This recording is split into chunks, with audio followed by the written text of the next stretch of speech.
Good evening to all. Good evening to all. Okay. First of all, happy Friday to everyone. All right, happy Friday.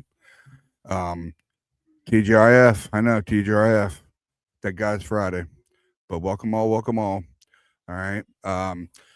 Yeah, basically it is the past, present, future. That's presented by the course, sponsored by the course Reticle 24/7. All right, we're live on major platforms. All right. And I know the Super Bowl is in a couple of days, a couple of nights. I know a lot of us Niner fans probably don't care about it that much, but yeah, we have the Super Bowl coming up in a couple of days. So, and I'm pretty sure it starts probably around I didn't look at it. I wouldn't even care about it really. Probably around 6 o'clock. It's probably pregame, I imagine. So, but I'm not too sure about the time wise. So don't keep me quoting on that. Okay, so yeah, we have a few people gonna be coming on here tonight. Gonna be probably talking about the of course the news analysis, everything of course in between. All right, so we'll be talking about. We'll have a nice panel. All right, talk to a lot of people. They should be on here. Get it rock and rolling. All right, and we're back in a little bit.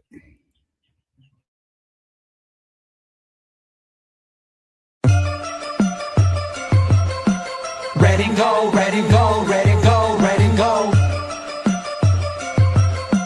Red and gold, red and gold, red and gold, red and gold. Yeah, you know what it is. Home of the West Coast offense.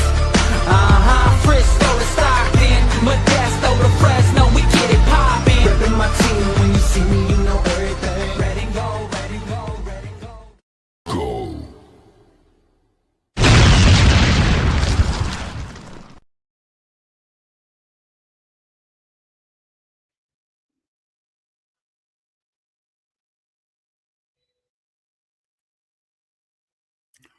Welcome back. Welcome back. Welcome back to the course of Reticle 24/7. Past, present, future, that kind of thing. So I sent everybody the links. Welcome all, welcome all. Come on in here. We're going to talk about news, analysis, and everything in between. All right. So we're going to get things going. And we are going to get some people in here, start talking about, of course, the Niners. And I'm sure we'll begin to some news that's been going on for the last week or so. We had our latest episode, of course, the 9 News segment, and NNS. We had that on Tuesday night. If you guys would go check out the channel from the Reticle 24/7, and it had, of course, me, yours truly, Jake, and of course, Josh, and of course, Coach Richie B. All right, had all four of us on there to talk about of course, the news. Not forget what we talked about. Jeez, I got brain farts already. Ain't nothing new. But yeah, we got things getting going, and I know there was a news that we talked about. Yeah, it was about coach, our new coach, defensive line coach. I got it's getting made for me. So Raheem Morris, thank you. I told myself Raheem Morris. So yeah, what we talked about. So if you go back to that episode, probably you can go back there and go see what we talked about on Tuesday, and please hit the subscribe button on it if you don't mind. But yeah, go ahead and do it. Have fun with it. So, but we're here tonight to talk about other news and analysis that have been going on for the last few days or so. So I'm sure the guys will have plenty to talk about. All right. So from Connecticut and above me, of course, and you can find him at Rich Bonsall. All right, at Rich Bonsall on X, Twitter, whatever you want to call it. And of course, he is our coach, Richie B. Come on here, coach. I got you. You're in. How we doing, Faithful? What's going on? So waiting for everybody else to come in, but we'll start it off. It's all good. I'll just go inch by inch. All good. So waiting for everybody to come in. Yeah. Let me see here. Sorry, guys. Sorry. I know it's a little laggly, of course. Yeah, Yeah, of course. lots of news going on heading into the Super Bowl. Yep, of course. One person had to restart his computer, so he's gonna be a little late. Of course. Who's that? I'm not saying who it is. It's for Okay. you. It's for you. It's for you. That's the reason why you were going to ask me about that. It's not. It's not. It's not. I told you I'm not going to give it away. I don't want to. And All good. of course, our special guest. I know the person's waiting. I want to hope we wait maybe 2 or 3 more people come in here. We should have a full panel. We should have it. So talk to everybody before we come on here. So I know everybody's getting ready to get their things going. So yeah, man. What do you want to start off with? You want to start off the new defensive line coach or something else you have seen or heard? I was going to say, welcome to the Hall of Fame, Roger Craig. Mm-hmm. You finally did it. 30 years in the making. There we go. Cool. Bebop Jones, go Niners. Hell yeah, man. Hey, baby, that's right. And go Roger Craig. Like I said, it was just great to see. At the time, I mean, Roger was a trailblazer, especially in, for the 80s, to do what he did in the West Coast offense. It wasn't often that fullbacks were featured the way he was in that part of his career. He was most people don't realize that he was a fullback for the first few years of his career before Rathman. We had Wendell Tyler as our starting tailback, and Roger, played fullback in the split back formation. So it was pretty great to see those guys together. It was long overdue. Give me a thumbs up. Not you. Talk about the other 2 people in the background. You're not gonna give it away. I know how to do that. Don't worry. Give me a thumbs up. You good? Okay. I see you. My special guest to you, Rich. There you go, Richie B. What up? Oh, Cole, what's up, brother? What's up? How you doing, man? Good, how are you guys? Good, man. I haven't talked to you in a bit. I know. Long hiatus. I apologize. I couldn't. okay, man. It's all good. For you, Ryan, this has been bad for me. I've been working like every single Friday. Good, man. Don't worry about it. It's all good, man. I'm here now. You gotta work. It's all good, man. Love it, dude. Good to see you. Good to see you too. Excited about Roger Craig? I knew you'd be happy to see you. That was awesome. Yeah, I saw it got leaked a couple days beforehand, so it was good to see that it was actually real. Yeah, Jed and Kay Adams. Mm-hmm. Yeah. Yeah, Jed needs to not be out in the public talking. They needed to just lock him up in a closet somewhere. I hope we're going to talk about the electrical substation because I got a couple of thoughts on that. Really? I don't even want to give that credence, but whatever. Well, because talking about Jed York, he should be stuffed in a closet. I think that's part of it. Yeah, he should be stuffed in a closet at the substation. Yeah, exactly. Well, you know what the funny part about that is the Yorks own Great America and all the stadium and everything. So it's kind of hilarious. That substation powers everything they own. That's hilarious. I just his comments on it though, like his whole rebuttal about the substation. Oh, Jerry Rice. I mean, he played there. They trained there and everything. He had a healthy seasons and everything like that. So if Jerry Rice can play and be healthy, then it seems like the substation really isn't an issue. And that's just kind of like just so random. So like there's no science behind it and everything. It's like that's like the worst response I think that could have happened. You should have said, yeah, we're looking into it. We're gonna debunk it and moving on to the next question. It's tough because you can't he's trying to minimize it because he wants to actually be able to sign free agents. Yeah, exactly. But so it's tough. It's a rough spot because you're like, if I say, oh yeah, this is a problem, just like Trey McBride said, hey, nobody's going there as a free agent. Nobody. He actually just came out again because another person interviewed him. I can't remember who, but he said, yeah, I was kind of joking on the podcast. Obviously, I was saying that because of division rivals. He's like, honestly, I have no clue about the electrical substation, like whether the science is good behind it or not. But I was mainly just saying that because obviously the division rivals. But he's like, you never know, though. I was like, okay. But I saw Kendrick Bourne just came out, too. And he's a big conspiracy theorist, he said. So he definitely thinks that there might be something to it because he said that, the 2 soccer fields are right next to the stadium. The substation. Yeah. It's like one side is all green grass. The other side by the substation is dead. It's burnt. Yeah. Yeah, it's all burnt up. Delaney Walker came out talking about it, too. Mm-hmm. He's basically, I used to hear a buzzing and all kinds of stuff back in the day when when I was dealing, when I was there, and it was weird, and we always wondered, and it's like, dude, just stop. Yeah, Nobody cares. helping our case out. But the Niners need to figure out a way. They need to get scientists out there or something to debunk it, like way before. I mean, hopefully this next week or two. So once free agency hits, they could just lay that whole story to rest, because just the story itself is a factor that's going to hurt the Niners in free agency, I believe. Well, here's a really good idea. Just move practice and training camp back to Sierra College, where they used to do it. And then if a bunch of guys don't get hurt, okay. Yeah. There we go. There's the test. Yeah, absolutely. Make it easy. Make it easy. We don't need scientists. We need to just move. Practicality. Yeah. Okay. Try and find a spot to jump in between you two. That way you can talk. Ask, what are your thoughts on this? Now, I don't want to interrupt you guys for talking, of course. I never do. But we do have a special guest. I know if you other guys are having some time to come in, so I'm gonna bring the person in now. All right. I thought Cole was the special guest. No, we have two of them. He was good for you. He was for you. He was for you. But this one's for all. This is for the whole panel. This is for the whole panel. This one was. I know this person is about maybe an hour away from me. I figured out that the person's from New Jersey, an hour away from me. So 15 minutes outside of Philly, but that's good. So no Jersey native to no Jersey native. Thank you very much for coming in. I knew you hear me from here. So otherwise than that, I know now I'm gonna say who it is. You can find her, of course, Pamela Queen, okay, on Facebook. Okay, on Facebook. Please welcome Pamela Queen. I know you've been for a while coming in here. Pamela Queen, welcome, girl. Welcome. Hey, fellas, how y'all doing? Good. Great. How are you?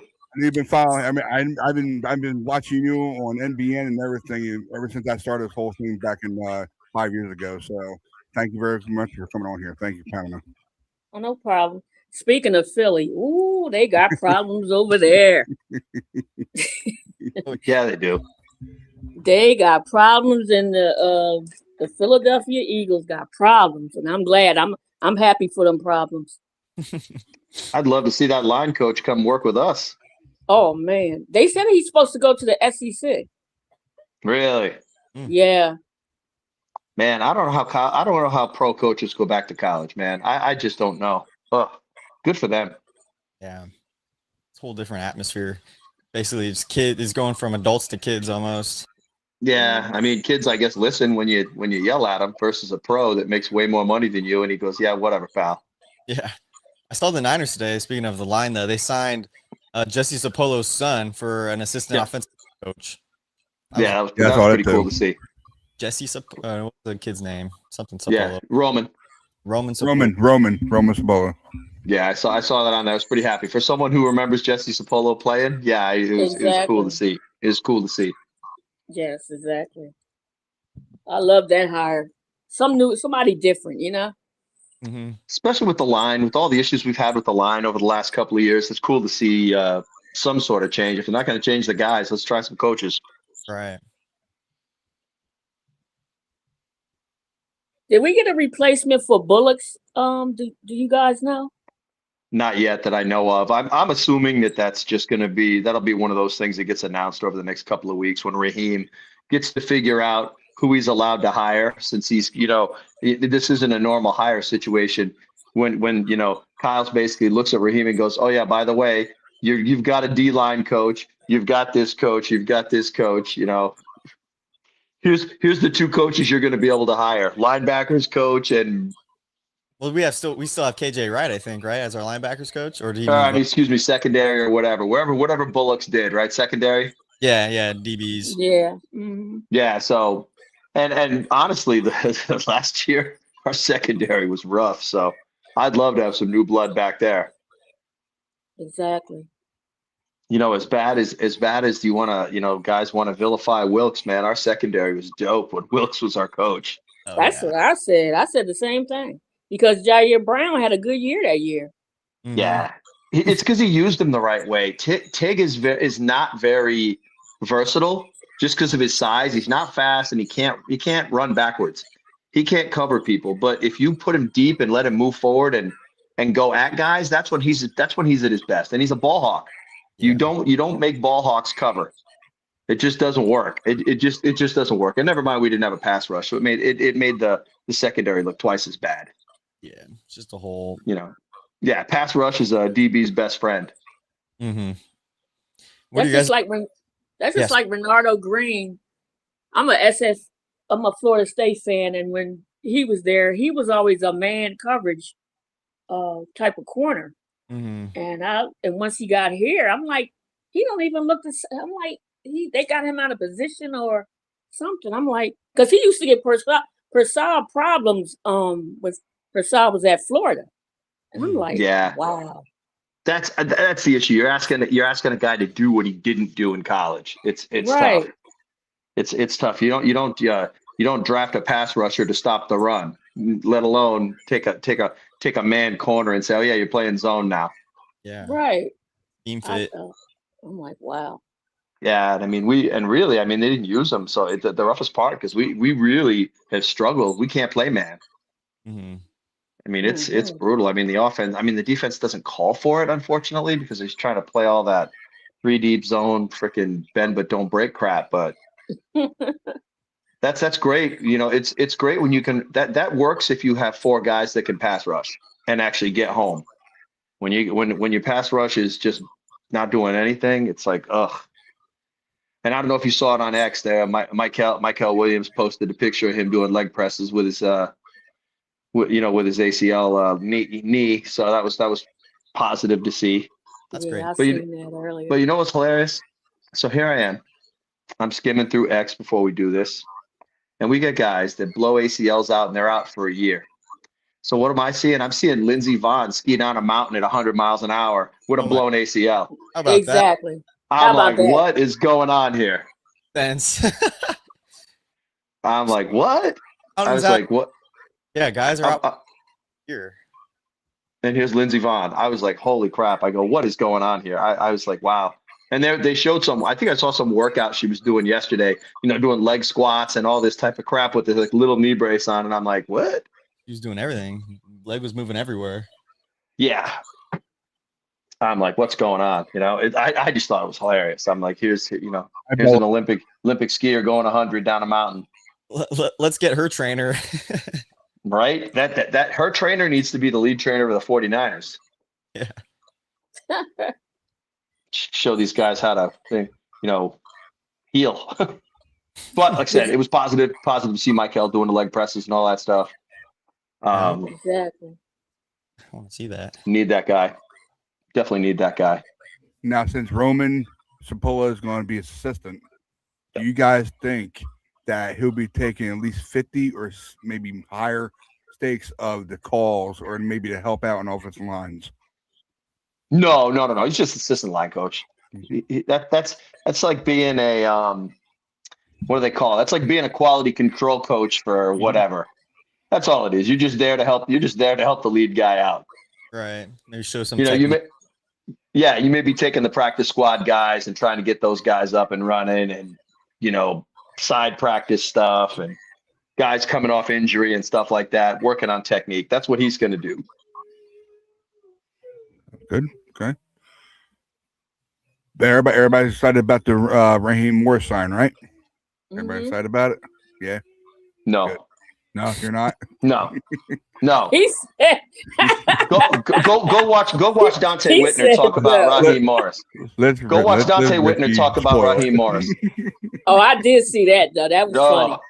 Man, Dante, you know what? He's so eloquent, and he just, even though he throws the F-bomb in every other word, he's so eloquent and well-spoken that, he broke it all down. He broke it all down. It was basically, look, this guy's never had a top 10 defense. And anytime he inherited a top 10 defense, they were worse after he got there. So that's a struggle. I wanted Schwartz and nobody else, so it's tough. But it's like it wasn't available until today. I know. And he's not even available today. Not even available. I kind of want to get into that too, but I'm excited with the Raheem Morris thing because I think it's a better situation than just Gus Bradley, because I think you kind of also know what you're going to get with Gus Bradley. With Raheem Morris, it's more like he's adaptable, I feel like, and it's some of the things that I've been watching and listening to is that he's gonna try different things out. He's gonna be like a hybrid of different situations. He's gonna do the 4-3 that the Niners are used to, but he's also implementing his 3-4 defense that he used with the Rams, with the Falcons. And I think it's just gonna be a good refresher for the 49ers defense. Well, it's been playing, I feel like, for the past 5 years.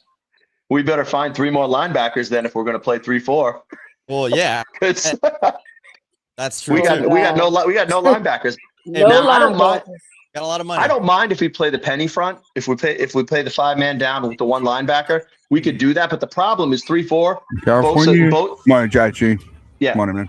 Bosa cannot play stand up outside linebacker in a 3-4. So he's got to be one of the ends. So if he's that means you're taking Collins or Michael off the field so Bosa can be there. So you got to run 5-man front. You can't run a standard 3-4. Unfortunately, it just won't work. It won't work. And never mind, we don't have the linebackers.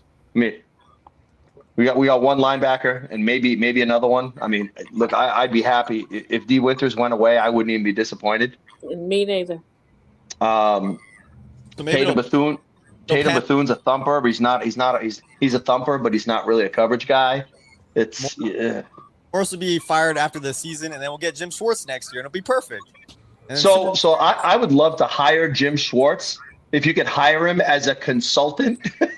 Yeah, exactly. Hire him as a consultant / shadow. Jim, just come here and look at things.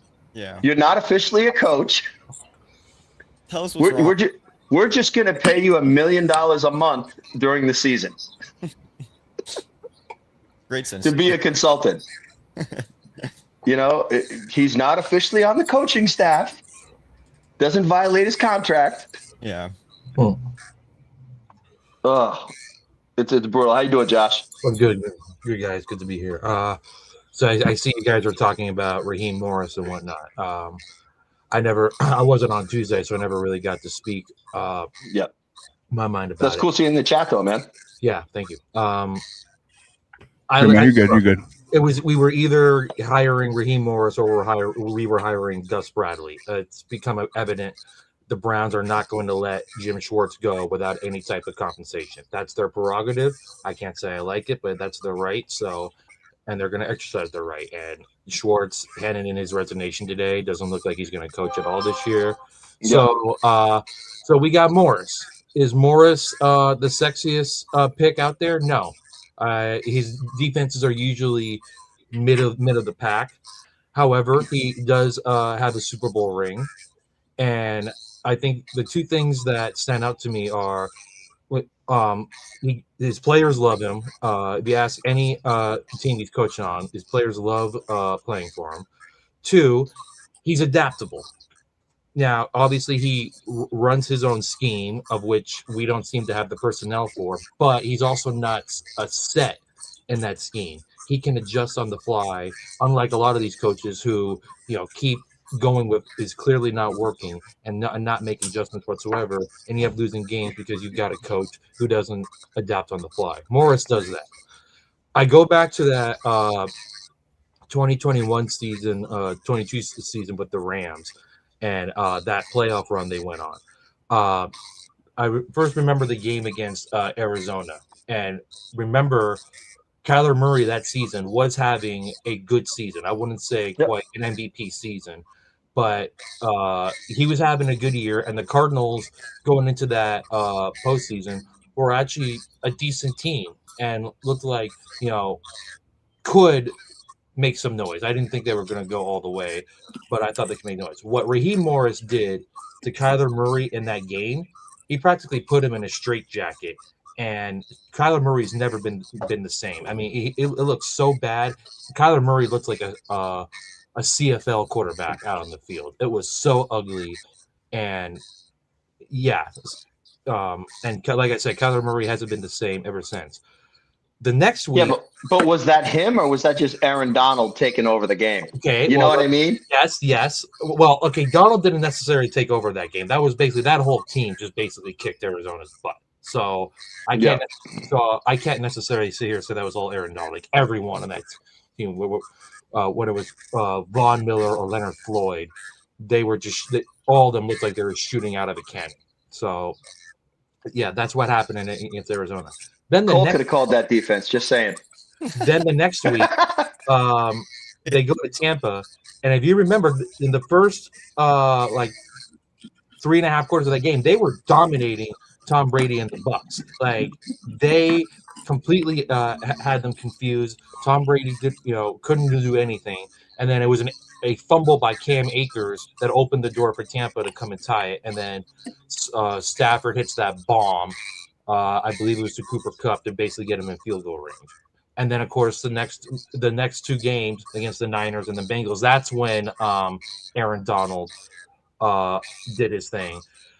But in both of those games, though, the Niners and the Bengals were putting up points on the Rams and were moving the ball quite effectively. Then towards the end, late in the third quarter and the fourth quarter, Morris had them shut down with big help to Aaron Donald, obviously. So who wound up getting the sacks on both Jimmy G and Joe Burrow to help seal that Super Bowl. So you want to say a lot of that was on Aaron Donald? Sure. Like, I'm not going to sit here and deny that Aaron Donald isn't the reason the Rams won that Super Bowl. But you also look at the body of work that was done in that season.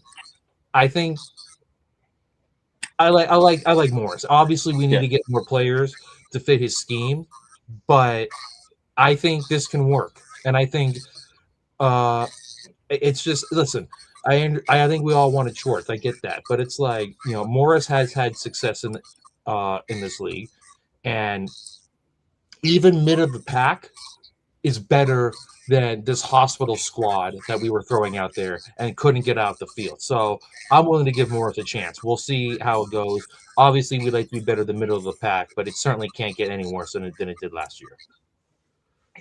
Josh, I agree with you 100%. Cole, you got anything before I go here? No, Just want to make sure. Okay. Hey, Josh, I agree with you 100% on most of what you said. That 2022 Rams team, they were mediocre during the regular season, and they really clamped it down in the playoffs, and that's when they did well. I totally 100% right. And you're right about the middle of the road defense. If we have a middle of the road defense and our offense plays the way it did in 23, no problem. Our offense is not that right now. That's the only caveat with that is I think because of where our offense is right now, our defense needs to be better than middle of the pack. They need to be up close to the top 10. And the sucky part about it is I think with Michael back, everything will be fixed against the run. I mean, think about it. Week 9, when we were number 6 against the run, and then Michael went out, and then we were 22 or something like that. It was disgusting how much, we talk about how much of a difference the team was without Bosa and without Fred. The team really went downhill when Michael was out. Yeah. It was amazing because of all the people who've questioned that choice and that pick. Oh, he's not a pass rusher. He's not this. I'm like, guess what? You know what he is, though? He's a constant double team guy. He's a constant guy, and he's still pushing double teams back. Yeah. So that's the thing. If we need to be, the defense needs to be better than middle of the pack the way our offense is playing. That's kind of where I'm going with. We got nobody for the X. We had nobody in the X. We've got a maybe at the Y. And honestly, I'd love to see Kyle Pitts come in and play what JJ did. Absolutely. Let's don't even line him up. Let him be Kelsey. Don't even line him up. He does. I'd be like, Kyle Pitts, you don't have to block anybody. All I want you to do is catch shit and score touchdowns. Yeah, I do. I don't want you blocking anybody. I could care less. Yeah, that could work. But we need a lot, and we don't have a lot of draft picks. That's my biggest concern with us right now is that we've only got 7 draft picks, and we need like 20 things. Yeah. So it's brutal, I mean, we have to trade people to get some assets here. Even if we had more picks, the draft is not necessarily where you go for your needs. Like maybe with your first pick, you take whatever the best player is that can fit your needs. After that, you got to go best player available, which is what John Lynch just doesn't do. He tries to fill his roster with the draft. You can't do that. They reach too much too. That's the biggest problem is they reach too much. They go with upside. They keep going with upside over talent. Like upside's great, but like you need actual talent on the roster. They're like a round early on every pick. It's so crazy. Like even last year's draft, like I liked all the picks, but it felt like every guy was around early. It was like, oh, but after the season, you're going, all right. Michael, yes. Collins, yes. CJ West, yes. Nick Martin, no. You know, as you start moving down the line, and it's like, ah, man. Well, and we still don't know enough about James or Watkins to even give it a full evaluation. That's why I still have it as an incomplete, because there's still some question marks. That could determine, you know, whether it's a good draft or a bad draft. I said this last week, and I'm going to say it again. I feel like this team needs to draft defense and use free agency for offense. Kyle doesn't play rookies. He doesn't play rookies on offense and skill positions. So look, forget him then.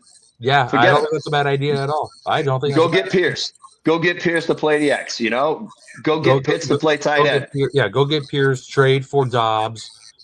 Yeah, and get Pitts. And get Pitts, and then guess what? Your offense is all set. Maybe sign that. Maybe sign that left guard. Maybe sign that center from Baltimore. You know, fill out your roster on offense with free agents. Yeah, don't take players that you're not going to play. See, that's what loses you a draft. You take players and then you don't even use them. If we took that center from Baltimore, I'd put Brendel at left guard for this year and probably live with it. I'd put Brendel at left guard and live with it. I think would be better. Right. I think Brendel would be better off as a left guard anyway. I think he just center. I think just. And I can't stand Brendel too much. Yeah, I can't stand Brendel too much. I didn't even notice. I've been calling him the Matador, man. Ole, ole. He just lets everybody by. He just lets everybody by, man. He drives me crazy. Yeah. They need to cut. Guys run up both the A gaps, and he just goes, I'll just stay here. Queen, you want to go ahead right off of them when we're talking about?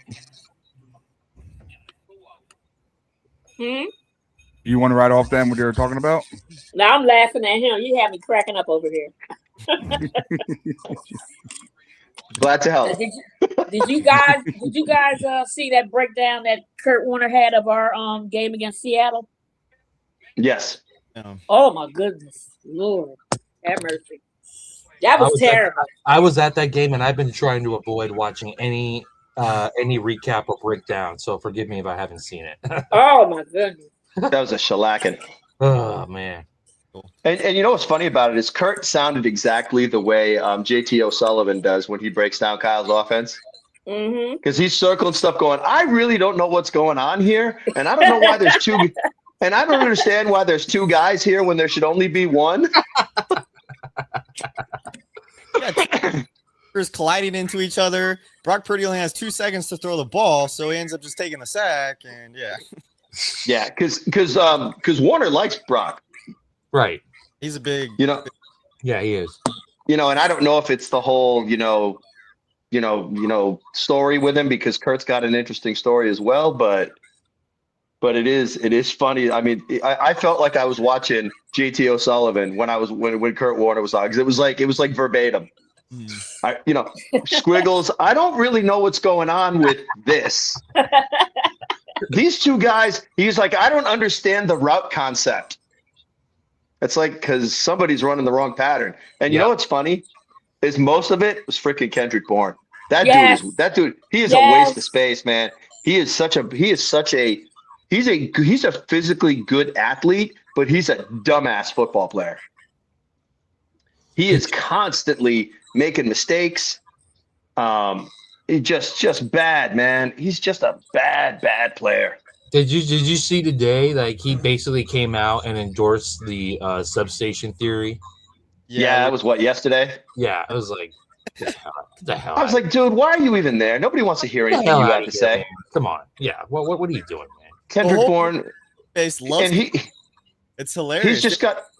Kendrick Bourne's just got to wait till wherever Mac Jones gets traded to, and he can go there. Yeah, right. Just bye. Exactly. Waste of a lineup spot. Yeah, I know. RSF 49ers was talking about it. He was like, I took the 9 Bourne. It's like, I love Dr. Raj and everything. It was like, that's his worst take. He's like, just keep him for the vibes. It's like, that's just a waste of a roster spot, though. Shut up, Raj. Yeah, come on, man. Come on. And I like Raj. I watch him on with. I think he's on with Kruger once a week. Yeah, on And Tuesday. I usually watch that show. I think I missed it because it was Tuesday probably. It was Tuesday, yeah. Yeah, I missed this week's. Usually what I do is I turn that on late and just kind of listen to it while I'm, vibing out. But I don't care about the vibes. I want good receivers that can catch the ball and run good routes and be fast. So I'm sick of guys that are 4'9" and slower as our wide receivers. Yep. All the receivers on our roster that we play. I'm sorry, I'm old and I could probably run a 5'3". Yesterday watching some of the award show yesterday and seeing Larry Fitzgerald get inducted in the Hall of Fame. I mean, wonders like, man, that's the type of receiver we need. We need a freak who just take off and run in open space. And in the playoffs, it's just Larry Fitzgerald in the playoffs. My goodness, that dude he was already a freak during the regular season. Yeah. In the playoffs, he took it another 10 notches. Like we need a guy like him, but we need a speed guy first. We need a real speed guy that can take the top. Yeah, but he was like a long strider, so it didn't look fast, but he was. You couldn't stop him. You couldn't stop him. Yeah, 'cause he's big. Yeah. He was big, and you've got to have like Seattle style Legion of Boom corners to cover him, because you got to have big 6'3" corners to cover him. Yeah, I mean, that's the type of receiver we need. We need a guy, and we need one of those raise his game in the playoffs. We need one of those guys. We need that. I would love that to be our slot guy. I want that to be our slot guy, because I think we need a speed burner out at X, and then whatever we get out of Pearsall from now on, because I don't even know what that's going to be. He could TikTok dance, but he can't play football. So I don't. I know, man. It's like great. When I saw that thing, I'm like, are you shitting me? I'm like, 2 weeks ago, you couldn't catch a pass in a football game, but now you can do the running man. I was like, dude, that was just such a bad look. Ricky Pearsall should have crawled into a cave for a month and not let anybody see his face. For real. Yeah, man. Don't be dancing on TikTok, man, after you showed in the biggest game of the year. Get the hell out. Yeah, dude. Nobody gives a shit how well you do the running man.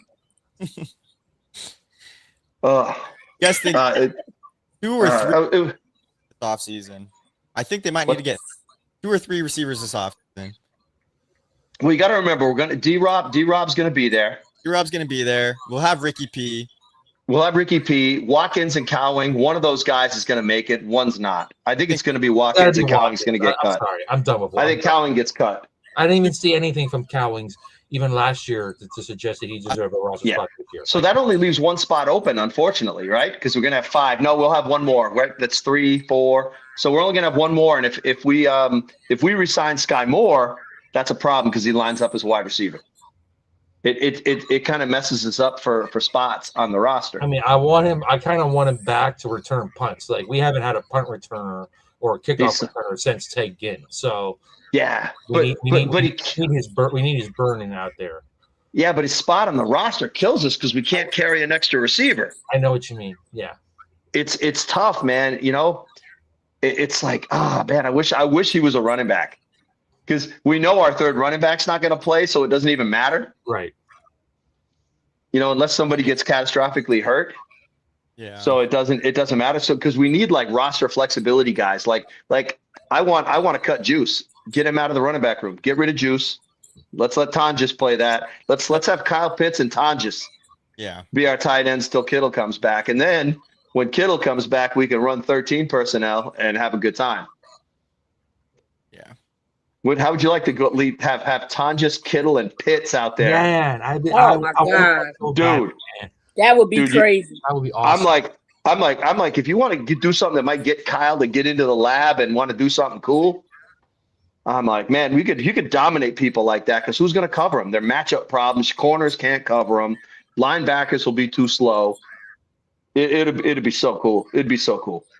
I posted it on Instagram, and a lot of people in the comments like, we don't need Kyle Pitts. The guy can't block. Like, who the heck cares? He's 6'6". Like, he's a big target. He's a receiver. That's all we need him for. Exactly. He's a pigmented Travis Kelce. Seriously, man. You don't I'm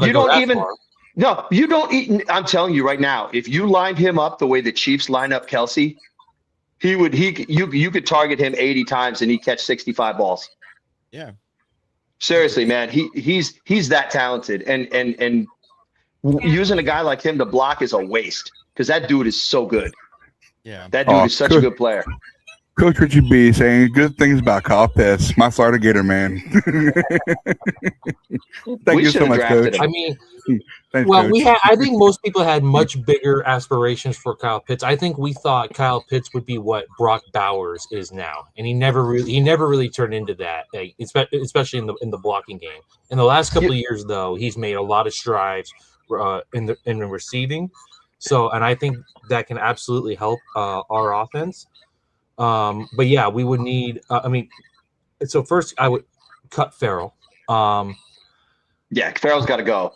Hopefully, Kittle can be back somewhat soon. If not, I think they probably do need to draft a blocking tight end. If they wind up getting that tight end from Oregon, which most people have us taken with our first pick, that actually would be pretty decent because there's a chance he could be a stud. But yeah, but whenever Kittle does come back, yes, you need to run 3 tight end sets. Problem is Kyle doesn't even run 2 tight end sets, so that might already be a problem for him to adjust. But I completely agree. Like, I think of running 3 tight end sets and having Pitts, Kittle, and Tonjes run down the field at the same time. Oh, that would throw defenses off a cliff. Yeah, but even a bunch formation with the 3 of them. Yeah, Do a bunch formation with 3 of them on one side, guys would be like, "Oh shit, what are we doing? What are we doing here?" And then our new running back coach Kyle Juszczyk can work on that, and really, at least they're willing to give up the job. That way he can still be in the Cabo clique, and it's all good. There you go. There we go. Hey, there you go. Juice. Rich doesn't want to completely get rid of you. He just doesn't want you playing anymore.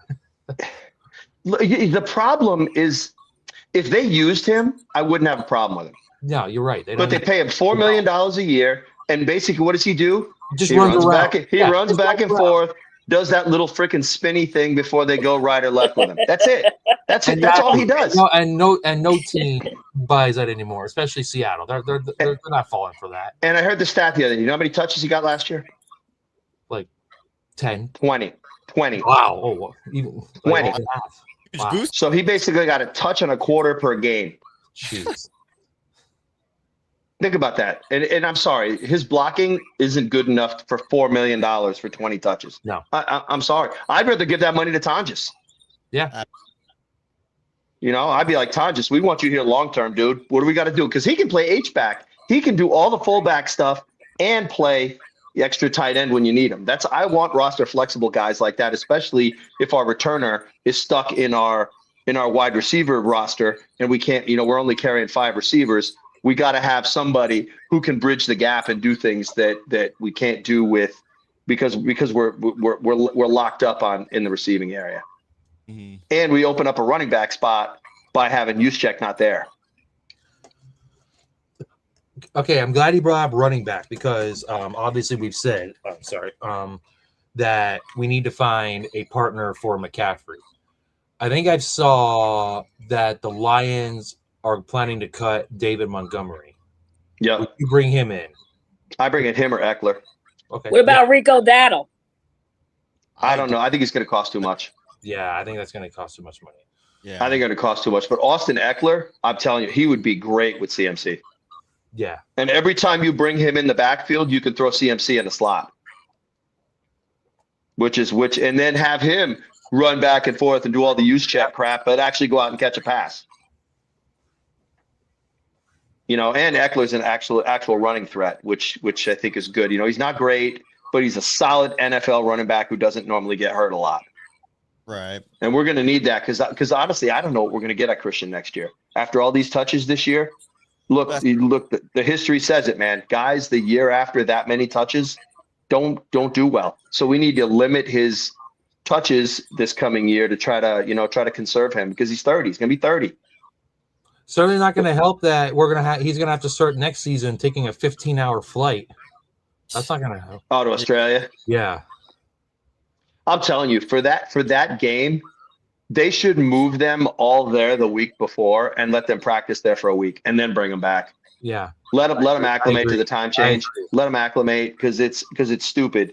Because I mean, that's just too far. It's I get that they're trying to make the game global, but that is too far don't to send throw those division guys through games that. overseas. I don't like that at all. Like, Yeah. I mean, I'm not too upset because we play the Chargers next year, so I can still see them here in LA. But it's just like, man, that division games are too important to send out of the country. That's just I get that they're trying to have like 18 international games a season, so there's nothing we can do about that. But come on, don't send division games out there, like especially with the Rams and Niners, who are a legit rivalry.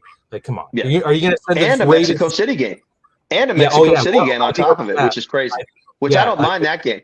I don't mind that game because it's Niner. It's a Niner game. It's a Niner home game, but still, it's going to be the Raider game. I think just like the Rams probably lobbied to the NFL to get that Niner game sent to Australia, I guarantee you the Niners are lobbying to the NFL to get that Raider game sent to Mexico City because they don't want to. They don't want to deal with the mess that Raider fans will bring. Like, I was in the Bay Area my final year of college when that Niner fan got shot at the Candlestick parking lot, and they basically stopped playing each other during the preseason. It used to be a game. They used to play each other all the time in the preseason. Now they only do it like every 3 years. Yeah, but it was also they were close to each other too. So because I forget where the heck it was, but it was at one of the training camp locations for I think it was the Raiders training camp location. They usually practice that. Yeah. And now that the Raiders are in Vegas, that all changed. Yeah.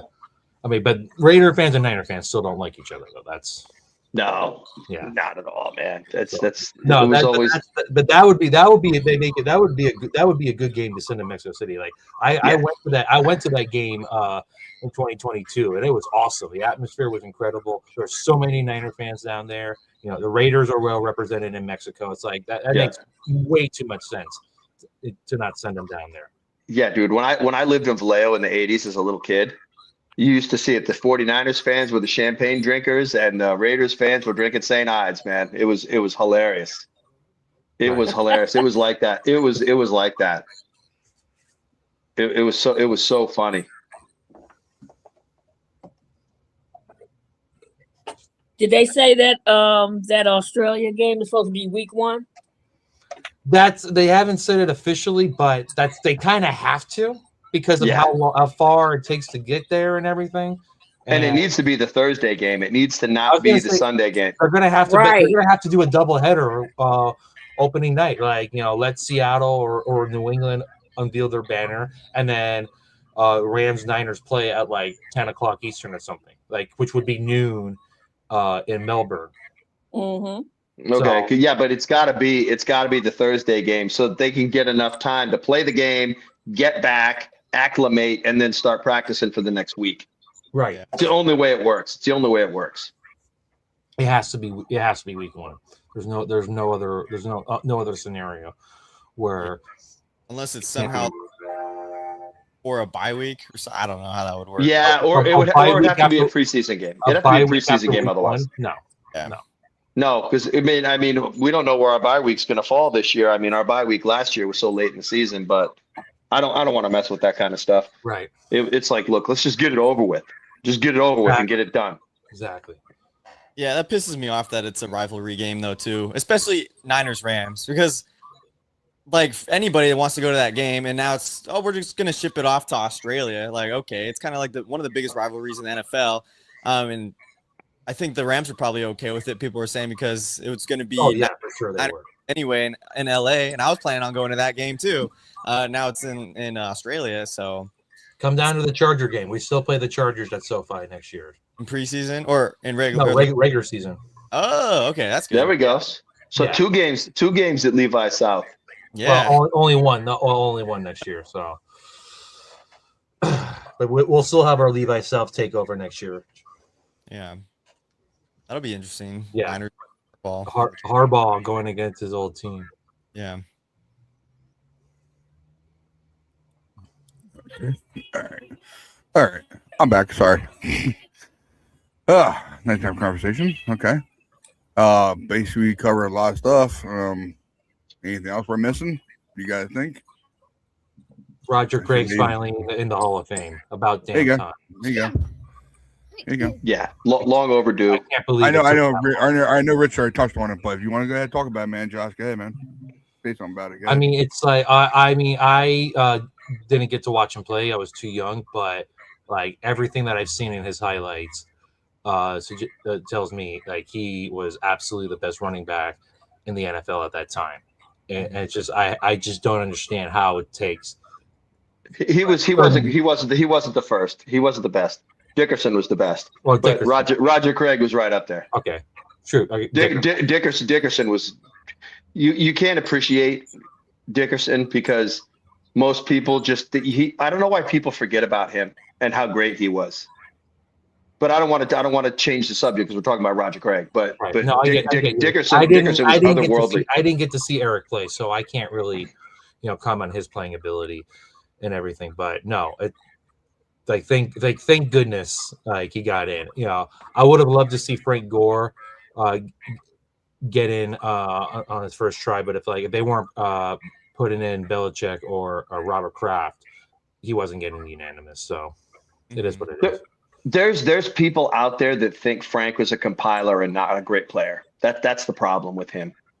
They think he was a compiler and not a great player. So it's tough because during his years, there's a lot of people who didn't think he was, elite because in his prime, there was a lot of really good running backs in the league. And I think he just got kind of lost in the shuffle, especially with most of the sports media kind of has an East Coast bias. So, a dude tearing it up on a bad team on the West Coast, because even the year he broke the rushing record for the Niners, I don't think we had a great season. I don't remember our record that season, but Frank just got the ball every single time. Alex just basically handed him the ball. He was such a beast in his early years, though. He was just incredible. And that team sucked. Those teams sucked. Horrible, man. Yeah, and he got wasted. I mean, when he, and it was rough for me because I'm a big Garrison Hurst guy, so it was really rough to see Frank bust the record on him. But Frank was the whole offense that year. Right. He was the whole offense that year. I mean, interrupt you guys. I'm sorry. I know she's probably got maybe a couple minutes. Right? I asked her to come in here. Having a queen. Mm-hmm. Denise. Here's Denise. Say hi to each other. Hey, Denise. Hi, how's it going? How you doing, sweetie? I'm fine. I'm actually working like a dog. Sheesh. That's what I'm doing. Seriously, woof is an understatement. If you only got a couple minutes, I'm like, I swear to God, literally, that's all I do. I work from sun up to sundown. I'm like, it's like flipping crazy right now. That's all I do. Denise, everybody wants to know, do you want Deebo Samuels back on the team?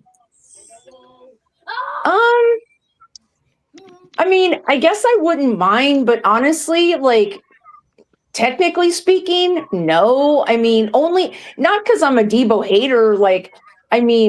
I just think we need speed, and I don't think that's Deebo's game. Exactly. So, I would prefer them, and honestly, I'm going to sound like a hater, but I swear I'm not a hater. I would prefer them just go young. I think we need speed, and I think we need more youth. That's what I think. Yes. I think the Rams are young, the Seahawks are young, and I think we can't compete. And I swear to God, this will make Rich happy. Rich is going to just be ecstatic right now with what I'm going to say. If they do not draft O-line, I swear to God, I'm going to jump on the Fire Kyle Shanahan train.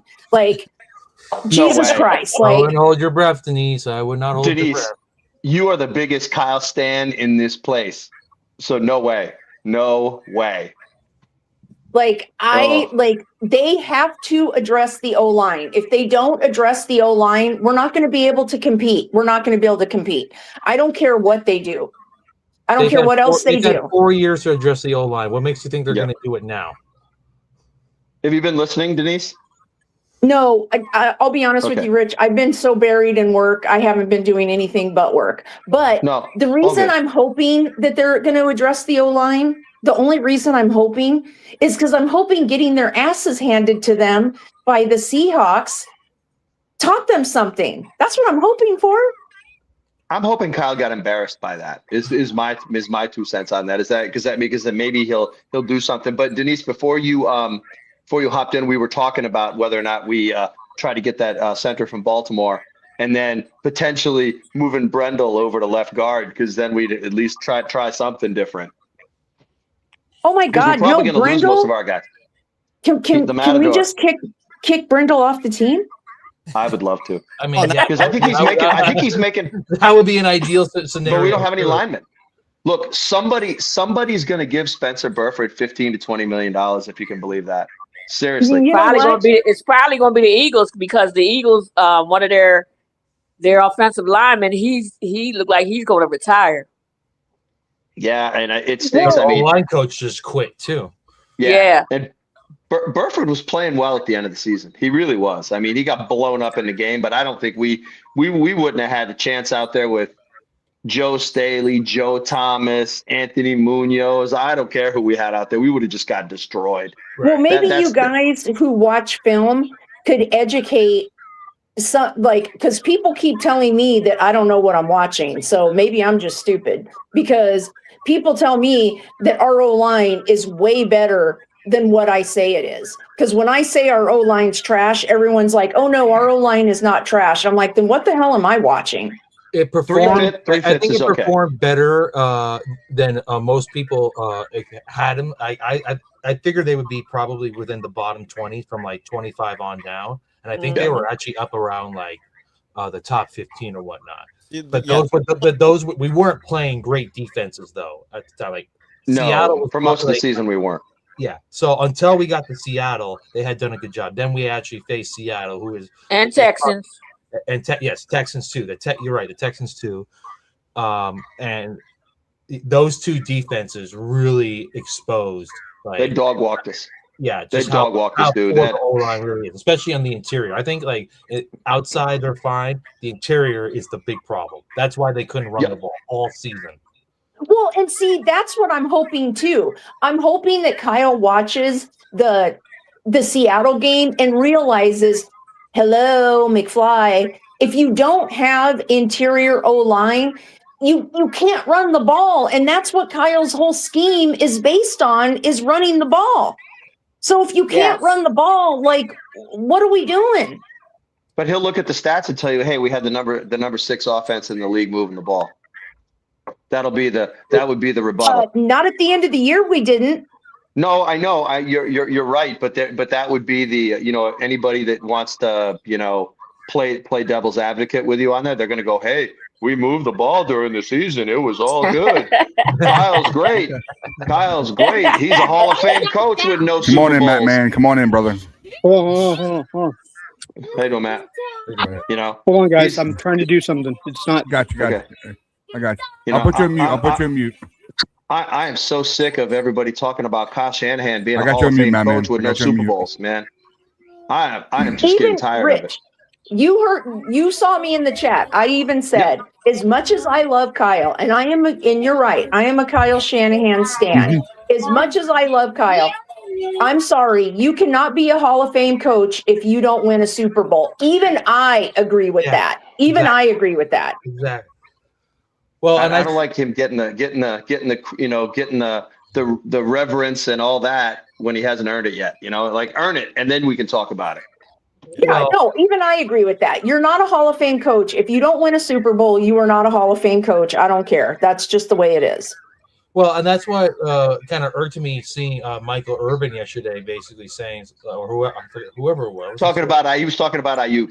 Or you don't want to leave Kyle. Who was the guy who basically said, like, "Oh, you can't get rid of Kyle Shanahan. Like, that would be like he's got to be here for another 20 years. Like, getting rid of Kyle Shanahan would be the worst mistake you could ever make." And I'll be like, okay, so if we're you good at my man? You good? 10 years from now, and he's still in the Super Bowl, you're telling me it would still be a mistake to get rid of him? It's like, at some point, you got to win the big game. What's the number? What's the number? 10 years. When you're in one place 10 years, look, Bill Walsh was in this It's got to place be for year 10. 10 this year. Yeah, Bill Walsh was coached this team for 10 years, and he had 3 Super Bowls. George Seifert coached his team for 10 years, had 2 Super Bowls. It's like, come on, man.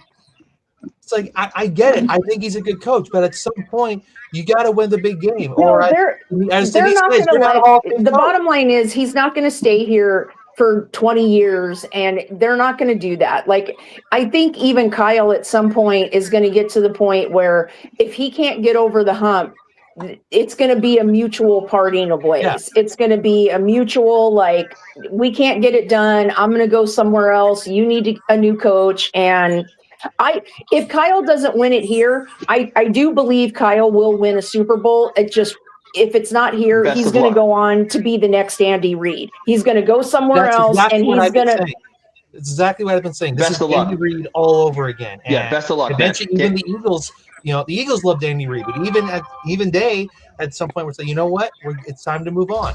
And they won 2 Super Bowls with 2 different After coaches him. since. Yeah, with 2 different coaches since. Now they fired one of them, and they're probably going to get rid of the other one probably next year. But it's like, he's got 2 years max. The Seahawks have taught us, you can't be too loyal in football. At some point, you've got to be willing to change it up. The Seahawks got rid of their coach that won them a Super Bowl. They got rid of their quarterback that helped them win a Super Bowl, and they also got rid of 2 stud wide receivers in Lockett and Metcalf. Open up for JSN, and look where they are now. They are on the verge of winning a Super Bowl. So it's like, love your guy, but don't be loyal to them to the point where you can't make any changes. Yeah. And 90 million cap space.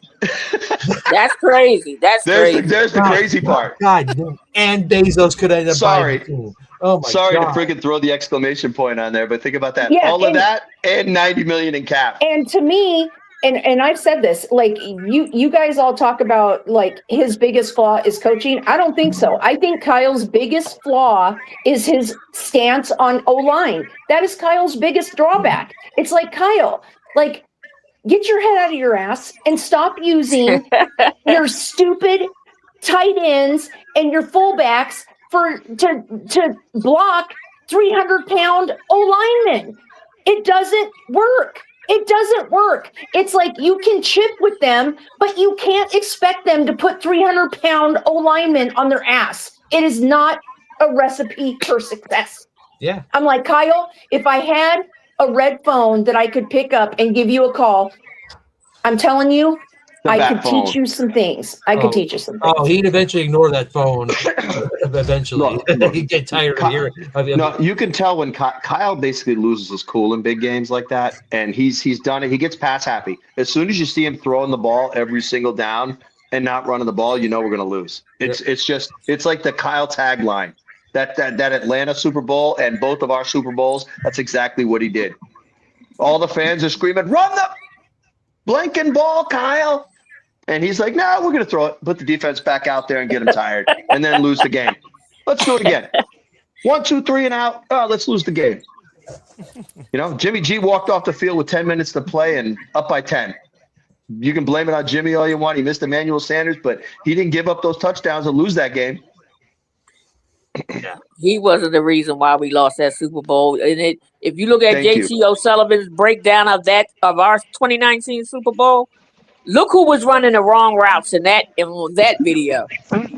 Well, and our coach, we're running the ball down their throats. And Kyle says, hey, we don't need to do that. We'll throw the ball around now. The Debo sweep. The Chiefs had no answer for the Debo sweep, and he just stopped. Give Debo the ball anymore. Insane. Preposterous. Oh, and by the way, guys, I'm no for Debo. I'm no for Debo because he's looking like thick Debo with 3 C's. So No. we don't need No. three C's No. thick Debo. No. Nope. Like Grant Cohn said, There's double no Debo with on cheese. Debo. Double Debo with cheese. No We don't on need Debo. Nope.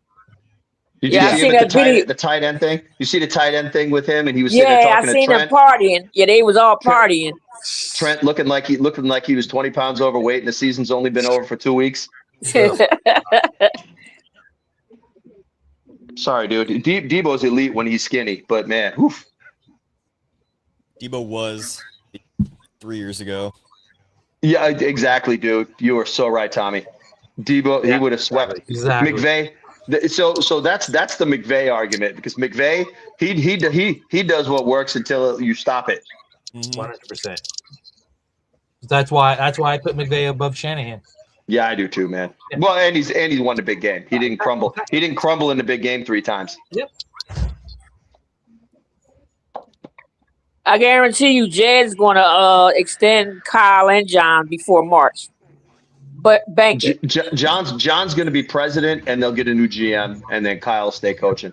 The problem is Jed doesn't care, man. See, Jed's not his uncle. Jed doesn't care. As long as the team's making boatloads of money and it's all good, he doesn't care if we win. He really doesn't. He could care less. That's He's what like, I yeah, said. whatever. I said the same He thing. don't care. Exactly. He don't care. Little Like Jed. Eddie, like that interview with Eddie on Rise of the Niners so Eddie, this team's gone 31 years. You know, what do you think? You know, how could you go that long without winning the Super Bowl? He's like, we wouldn't. Yeah, exactly. We wouldn't. The end. Mic drop. Got to go.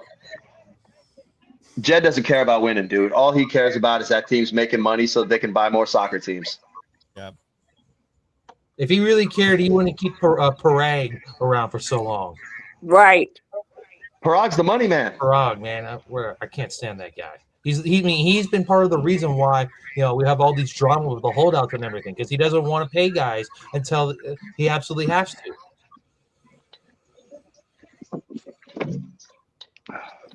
He did once this year, Tommy. I mean, Bob, playing his troll again. That first game. Yeah, yeah. Kyle owned McVay in that game. Exactly. I guess Tommy won't be watching the World Cup. No.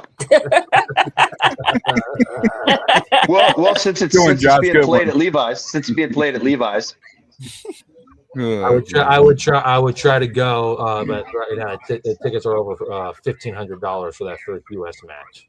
It's like, good Lord. Yeah, Welcome, no man, thanks. Welcome, I'm not going to pay Welcome, man. $1,500 to go to sleep. Right. Hello. Hi. Hey. Y'all gonna let me talk? What's up? Man, Yeah, go ahead, man. man. Go for it. No, I didn't even know you were ready. What's up, man? I've been ready. Please be Pat McQueen. All right. Anyways, so we have a bunch of people we need to sign, but there's a bunch of people we don't need to sign. And one of those people is the aforementioned Debo. And as much as I would love to keep him, I don't think we need to sign Jawan. No. No. Not at that price. No. As much as I love him, like unless he's willing to stop at like 10.5, 12, we don't need him. I think even 10.5 is too much. I want him at like 7.5. And he can make 10 if he catches 50 balls, 4 touchdowns, that kind of thing. yeah, and I do think we really need to draft that dude from Iowa. Oh, the red haired dude. Genesis. Oh, Genesis. Ooh. He looks like a typical 49er offensive Yeah, lineman. I know you talk about. You're talking about Ginger Mullet? You're talking about Ginger Mullet, right? Yeah. Okay. Genesis, Is it? Suppadink or something like that. Yeah. I saw him. I want to say he's probably Irish or German blood or something like that. So his last name's Yeah. for sure. He looks like a stunt double on that show Vikings. Yeah. Yeah. The only thing is, would he be there at 27 though? That's my only thing. He's not gonna be there. Yeah, I I don't. mean, what is he? He's 6'4", 3. He's a monster. He's a monster. 6'4", 325. I can name at least 5 teams that need O-line help. Mm-hmm. So I Yep. doubt The whole league. I doubt he's going to be there at 27. If he is, great, take him. I you know what? And the stupid thing is, there's going to be some wide receiver that falls down the draft, and that's who they're going to draft. That's who you know it. You know they're going to do it. It's gonna be some stupid wide receiver from, wherever state that fell down the thing because he went out partying one night before the draft, and did the smoke skull like freaking Laramie Tunsil. It'll be Trey Lance's brother from North Dakota State. Oh my gosh! Please Lord. no. No, shut up! Don't say that. Don't say that. Dude. For Don't me, put that bad juju out. Come on, don't do that. Don't do that. for me, that name is almost as infamous as Kyle Williams. So just don't. Don't. Ugh. And the receiver from Illinois, AJ Jenkins. No, we don't need another AJ Jenkins, man. Oh no. No, look, I'm telling you right now. If we do wide receiver, we should just get the guy from Pierce from the Colts. Get the guy from the Colts. Just sign him as a free agent, and don't draft a receiver because Kyle's not going to play him. So let's forget running backs. Running backs and receivers should not even be on the draft list unless they're 4th round and later, because we know there's potential that they're not going to play. Well, It's okay. crazy. And if we can find a O-line. Yeah, but we can draft O-line. That's fine. But if we find a gem, 6'6", 260-pound, tight end in the 6th round, we got to take him. Maybe, but I'm like of the sign Kyle Pitts and use the draft picks. We don't have a Everyone's lot of picks. drafting. Everyone has us taking that Sadiq kid. Yeah. From Oregon. Yeah, I'd take him. I would take him if he's there.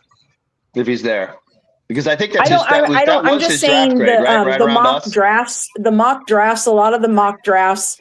But I'm like, in the 1st round, I would rather them take O-line than him. The problem they don't value O-line. That's the problem. Is they want O-line in like the 3rd round and later. And many of the studs on O-line are going to be gone by then. So, Yeah. Like You got to be top 15. Yeah. You got to be top 15 to get a stud O-lineman. Yeah. Just because the way the draft is, there's just not enough of them. We need someone to replace Trent.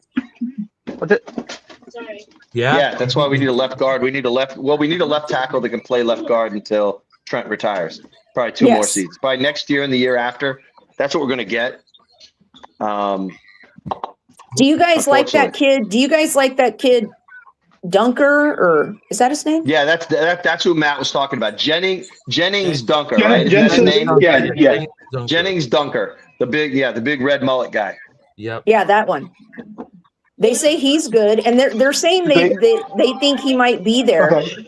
Did she call? If he's there, grab him. But I don't think he's going to be there. I don't think he's going to be there right now. Okay. You absolutely take him. Like I said, he'd have to be doing the smoke mask like Laramie Tunsil to fall down to us. If he's not there, then the guys you target. If he's not there, you got Kenyon Sadiq, Casey Concepcion. I heard about him. Lemon out of USC. Maybe Blake Miller out of Clemson. He's the offensive tackle. He could. Can you get it, or do you need a stick? If he's available, all right. I gotta go. I gotta go get money.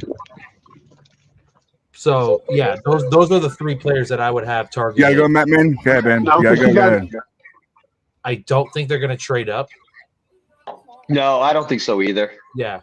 I mean, it'd be nice if they did because they'd probably get more picks out of it. But what do you guys think about them maybe trading back? I in this draft, I actually wouldn't be mad about trading back. It wouldn't be a terrible idea. If we can get some decent picks out of it, because we got to look at whatever we're going to get from Mac Jones, because we're going to have to trade him and we got to get a 2nd round pick for Mac. So that if we, because then we could potentially bundle 2nd round picks if we were trying to trade back up. Then you got the potential if we really love somebody and they were hanging out there and they were pushing down the draft board and we were like, hey, we need to go get that guy. That's because bundling a couple of seconds might get us somewhere with somebody and a player, but Yeah, I like that. Because I think I heard the other day, I think that's what Alex Smith went for, was like 2 seconds and maybe a third or something like that when he was traded away. So I'm trying to put some value on where Mac's going to fall. Because look, there's no good quarterbacks in this draft. So any quarterback needy team hopefully will overpay to get Mac because he showed enough this past year. Because we need the picks. We only have 7 picks. We need picks. We need some draft capital. We're still up against the cap. I mean, we'll see what happens once Ayuk's number comes off, whatever they do with him. But we could pick up some money if we cut D Winters, cut Juice. There's $8 million right there. There's $8 million though. Think about that. I mean, you get rid of Winters. I think Winters is right around $4 million. And because Ayuk. What? We'll have 53 million once we cut Ayuk. So I think we're at 25. Yep. But then we can get up to 60, and then we can have some fun. Then we can sign Pierce. Yeah. Sign Pitts. That fixes the offense, and then we got to just and then get Eckler. Man, Eckler would be fine because he'll be cheap. Eckler I just can't believe that Ayuk went so off the rails. That's just so wild to me. It's Hopefully so we'll wild find to out me. someday. Hopefully we'll find out someday. Like 2037, Ayuk will be doing some deep talk with Kay Adams. Kay Adams, man. I used to like Kay Adams. Now she's just. Hey, you know what it was? I think Ayuk is bipolar. Maybe. Could be. Or he's got CTE and it hasn't been funny. diagnosed yet.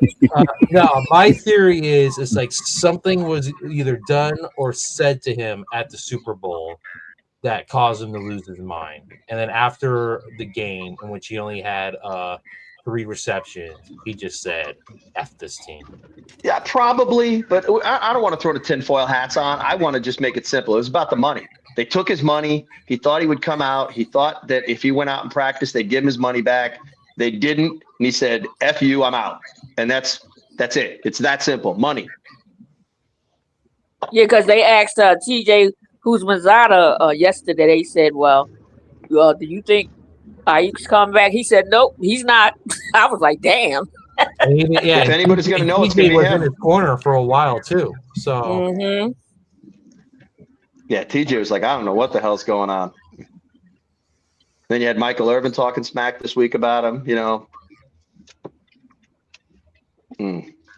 I thought Michael Irvin would need a month off after all that stuff with Miami, with him belt to ass and everything in his face. I thought he was gonna need a month off.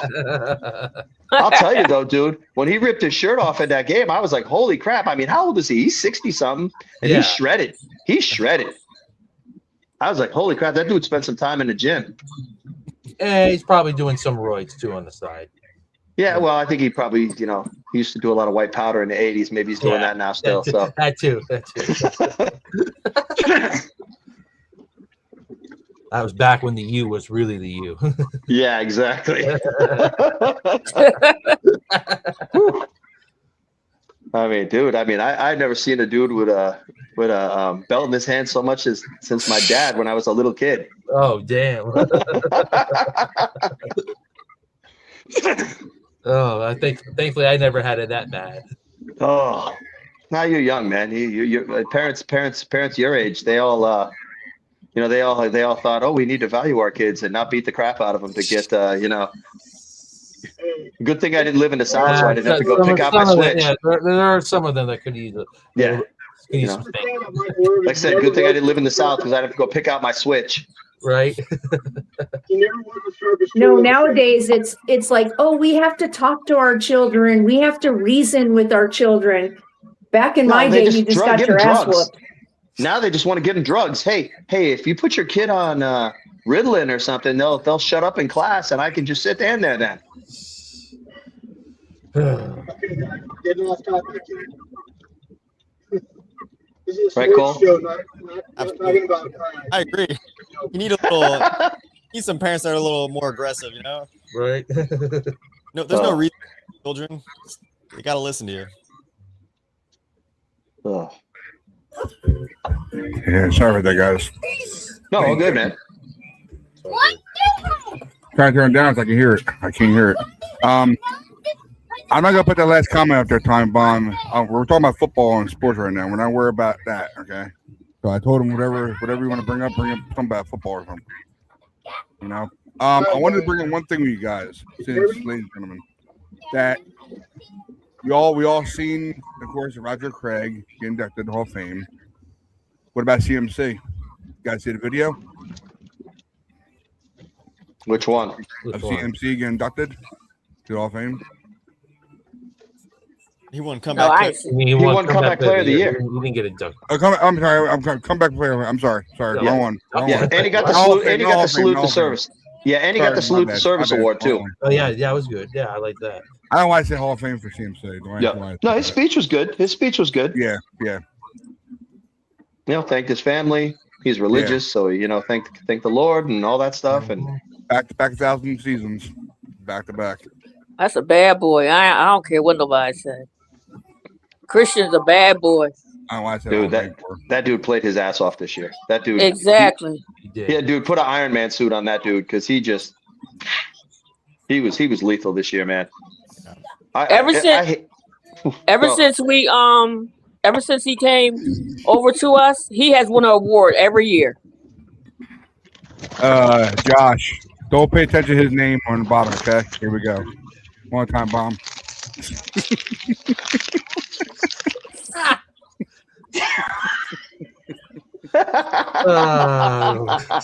Oh, Tommy. Oh my god. Hey, Tom, you're in.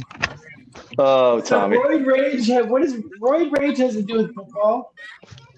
What I about don't care. Go on that. what the hell's his name? Romanowski? Oh god. Oh, Did you see him with Fred Warner? I think that's who he was sitting with. Who the heck was he sitting with? He said something about what Kyle did with the team was magical. He looked like his whole face is about to fall off. What happened? Hey, look, Bill Romanowski is a prime example of why you shouldn't live better through chemistry.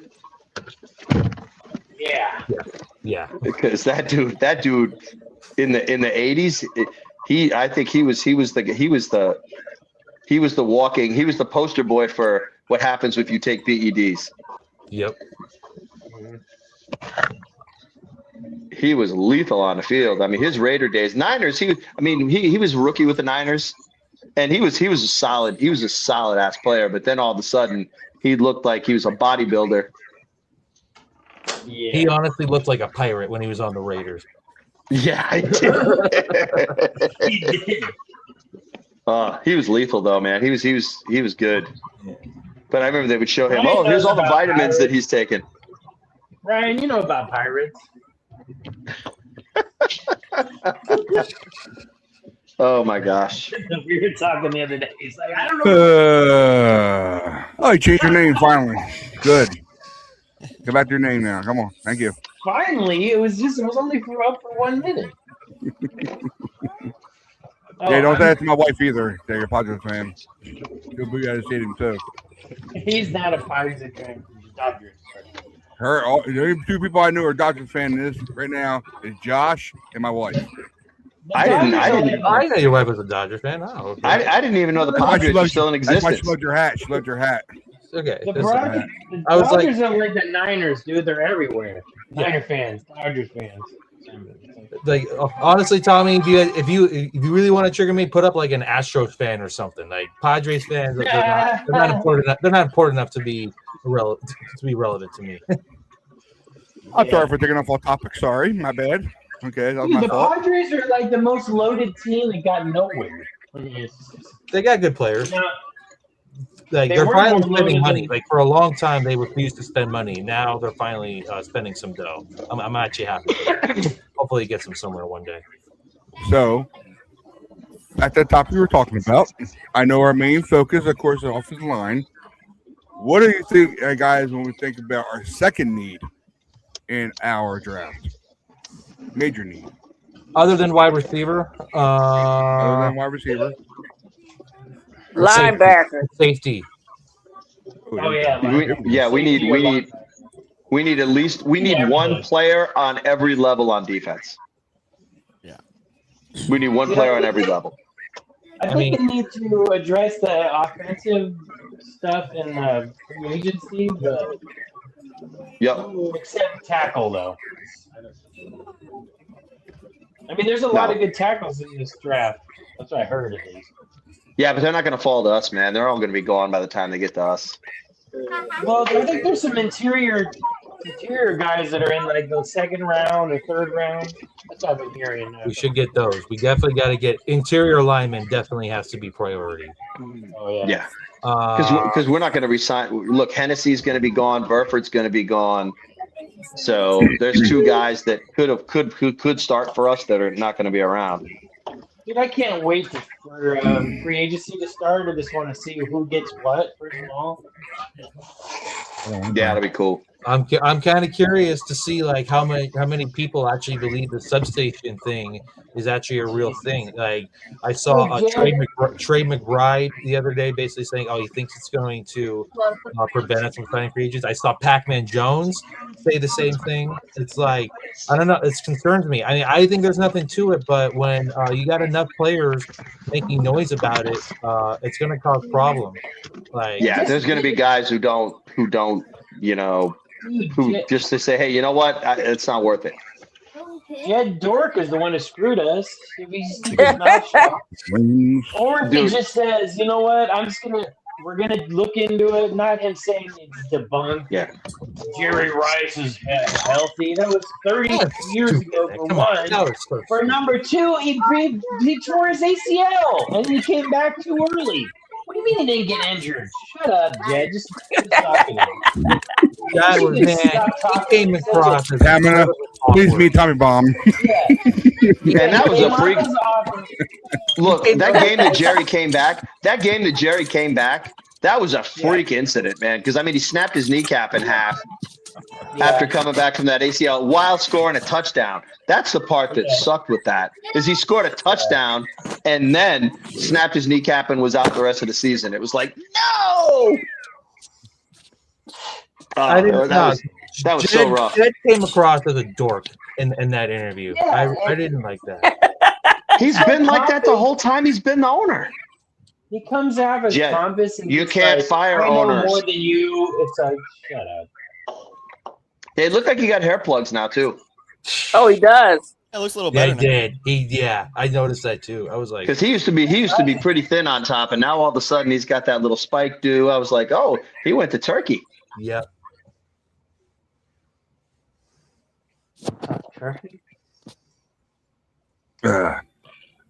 Well, we know definitely we need offensive linemen, and the one guy I'm looking at right now on the contract situation is Trent Williams. He is his last year on his contract extension is 26. So he's on his last year. He's going to be looking for one probably. What is he making? 30? He's on. Yeah. I think he's on the books for like 38. 38. I think that's right. I'm not 100% sure, but I think it's 38. That's insanity. Wow. No, it's the typical contract crap where they throw the big huge number at the end so you can make the contract sound cool. But the problem now is that they got to renegotiate. The problem is they need to have a long sit down with Trent and say, Trent, how long do you actually plan on playing? Exactly.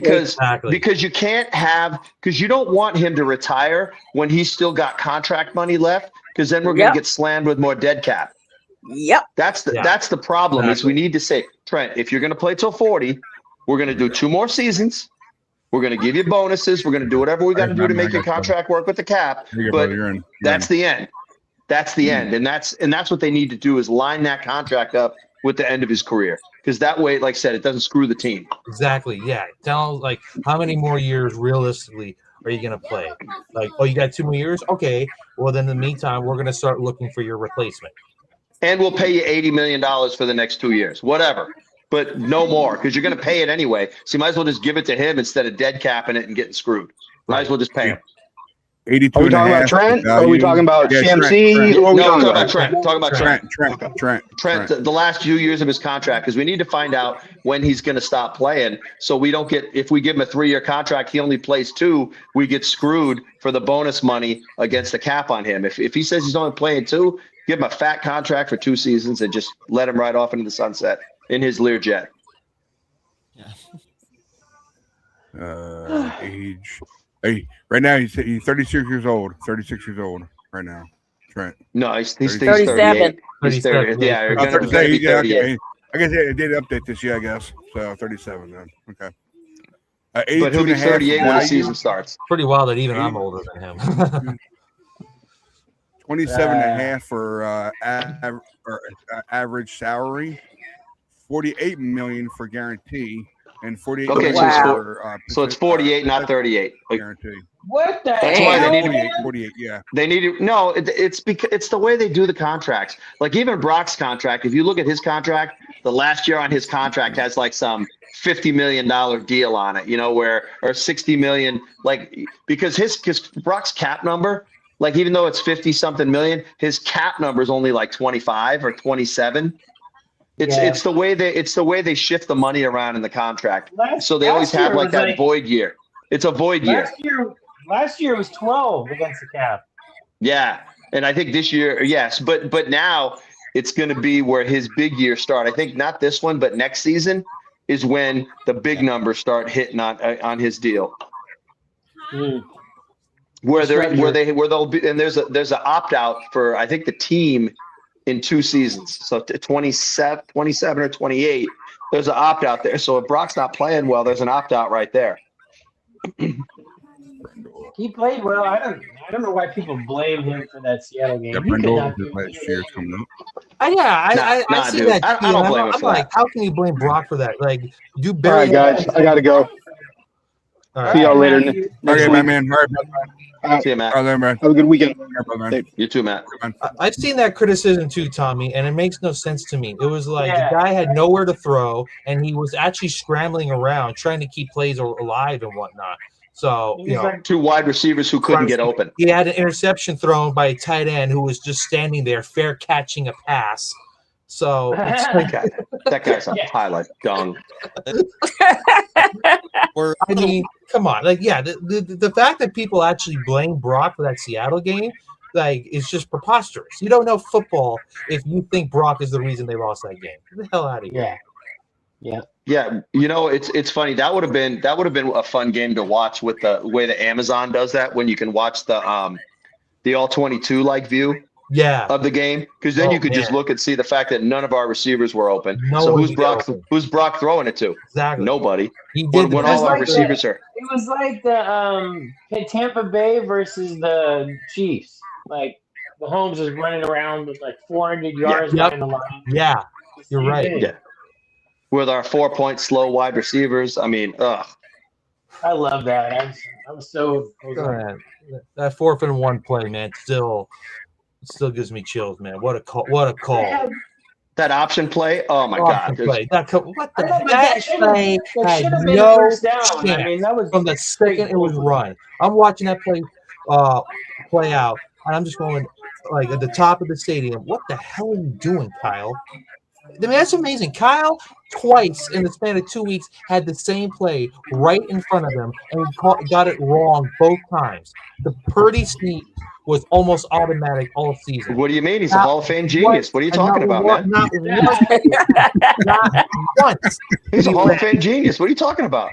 Oh yeah, he's such a genius. Look at this genius. He's so much of a genius. He shot his own head off twice. Dude, I looked at that, and I'm like, he's coaching like a bitch. That was just a bitch call. Twice in 2 weeks. He got the call wrong. It was so horrible. It was horrible, man. Oh my goodness. I'm like, he's scared. As soon as he tried that, because the series before, when CMC tried to run off tackle and he just got stuffed right at the line and crunched. Yep. That was it. Kyle was like, oh, that play doesn't work. And then we're running option plays to the short side of the field. Never mind. We run it to the short side of the field. If we would have ran it to the wide side of the field. The opposite of Trent. Yeah, you're going to run an option play on the opposite side of Trent. Wonderful. But to the short side of the field. If they were on the other hash, and ran to the right, that's fine. But because they were on right hash, they had this little hallway to play with when they would have had something wide to play with, and Christian would have had a chance if Juice was going to chuck the It ball was out on to the him. right hash because Kyle was smoking hash. Well, pretty much, but pretty much. But that was like the worst. That was probably the worst play call I think that Kyle has ever made. 100%. It was that option play. Oh my gosh, that play is going to go down in infamy. For real. You know what? That's why he didn't win the Coach of the Year. They're like, nah. No, look, dude, the Coach of the Year stuff is supposed to strictly be regular season. It's not supposed to be playoffs. No, I know. I'm just I know, but the fact that he was last, I thought that was a little crazy. I mean, look, there was a lot of good coaches this year. Look, and it was so funny because you know what? Vrabel, what has he done? I don't know. He took a team that was me. He took a team that was totally mid and is in the Super Bowl. I think either McDonald or Liam Cohen should have won it. I didn't care either way. I didn't care if Johnson, Cohen, Vrabel, or Johnson too, or McDonald. Any of those guys would have won. I wouldn't have cared. I would have been like, you know what? Well done, sir. Well done, because they all those guys. There was a lot of competition for that. I mean, yeah, our team was decimated and we still managed to do something with it. But I think a lot of people credited Saleh for that and not Kyle. And I think that is part of the decision making with that is that they said, look, Saleh's the reason that defense held together, not Kyle. And that's the reason they held out. And versus Johnson and Cohen and McDonald and Vrabes all were the focal point of why their team did well. And I think that might have played in the viewing. If I'm going to put my tinfoil hat on and try to think the way the voters would. But they didn't even give Saleh any votes for assistant coach of the year. They didn't give him nothing. I didn't like that either. That was bullshit. Saleh didn't get any credit for assistant coach of the year, and I thought that was shit. Because he coaches defense. It's because he coaches defense. Offensive guys always get those awards. It's like the MVP is a quarterback award.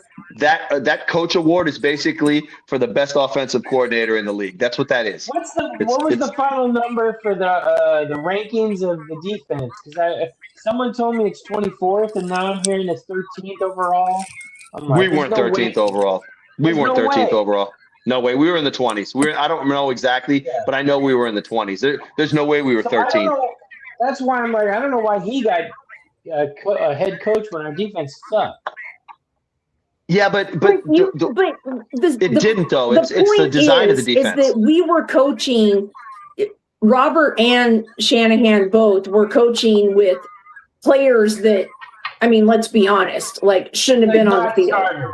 The Jimmies and the Joes. Like I keep hearing those guys use that term now. You know, you got your premium players and then you have the Jimmies and the Joes. They did it. Well, they won 12 games with Jimmies and Joes.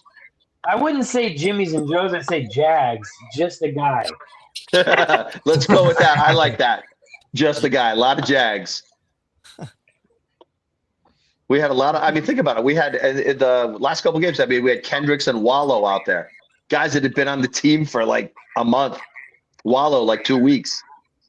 They were 20. I like. Yeah, that's a good. That leads us into the next thing. Well, sorry, Ryan. I'm just. Are we keeping Kendricks or? He's a free agent, dude. I think somebody's going to sign him. I'd love to sign him. I'd love to cut D. Winters and keep Kendricks and re-sign Kendricks. Again, like I said, D. Winters has got speed, but he's so dumb. He's just his speed takes him into the past the quarterback into the stand. Where the hell am I going? I'm a dumbass. Yeah, look, linebackers need to be able to do basically three things. They need to be able to tackle. They need to be able to. They need to be fast, and they need to be able to cover. D. Winters and Tatum Bethune both. They're 2 out of 3. They can thump. They can't tackle, and they're fast, but they can't tackle. And they don't wrap up and tackle. He's a good tackler. No, they're thumpers, man. They're thumpers. They like to just try to knock guys out. They don't wrap up and tackle. They're thumpers. Yeah, like Malik Mustafa's a thumper. Like I like him, but he's a thumper. He doesn't tackle. He's a thumper. And those guys, they don't last. Got to wrap up, man. And it's brutal. It's brutal watching those guys, out there trying to knock people out instead of just making a tackle. And you know what, dude? I love Larry Krueger, but I don't know why he defends Tig. The guy, he does not fit this team at all. He's just afraid of contact. He's not physical. He's not a good cover guy. He's a I don't ball know. hawk. Look, Tig is only good if you play him single high. Yeah. You got to play him single high and let him flow to the ball. That's the only way Tig plays well. He's a decent tackler, but he's inconsistent. But he's a ball hawk. And the problem is usually ball hawks aren't as big as him. He's big. He's big for a safety.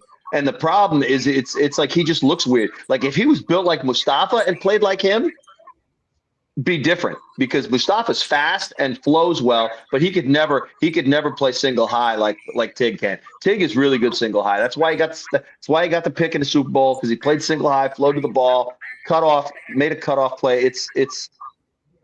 He's got good ball skill. I will give him that. He really does. All he does is give up touchdowns.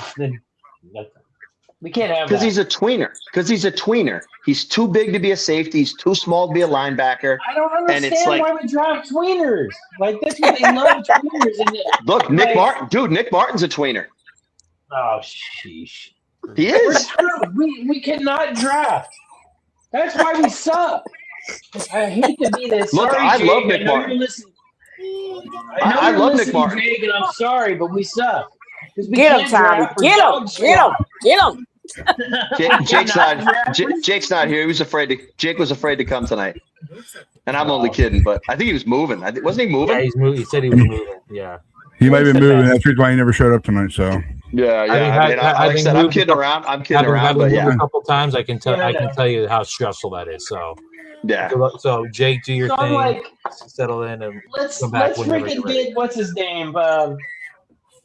Let's go all in and get him, because we can't draft for shit. Might as well. Who? Crosby. Hi Cole. You okay over there? Dude, no, You okay? no, man, I don't want Crosby, dude. If you get Crosby, you got to get rid of Bosa. If you bring in Crosby, Bosa's got to go. Nope. We don't have being so gracious. He's just listening. we don't have the assets to pull off a Crosby trade. I think We don't have Crosby's enough. gonna go to the We don't Bears. have enough capital. We don't have I enough think capital. Crosby's going to go to the Bears. That's my I guess. know. I'm just throwing. Like We can't draft. if the Raiders weren't going to take a quarterback with the first round pick, then I'd be trying to package Mac Jones and a pick or two exactly. for Crosby. That's what I'm saying. That I would try to do that, but they're going to take Mendoza, so it's not even. Yeah.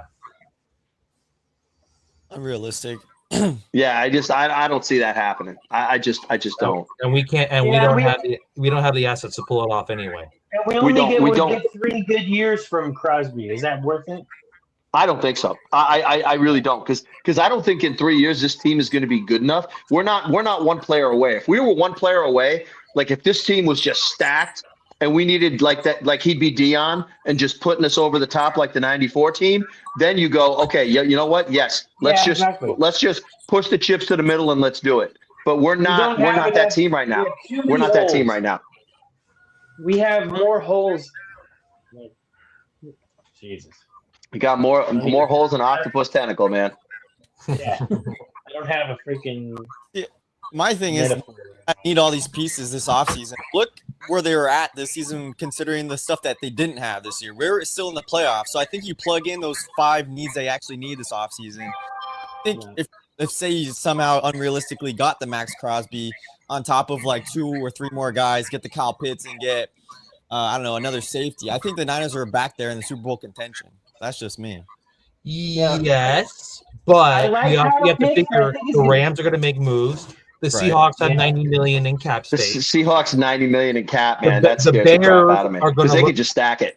The Bears are going to look for a pass rusher. I think they're going to be the ones that get Crosby. Dude, I Ben think Johnson's the Bears good coach, might man. might Ben get Johnson's the good coach, man.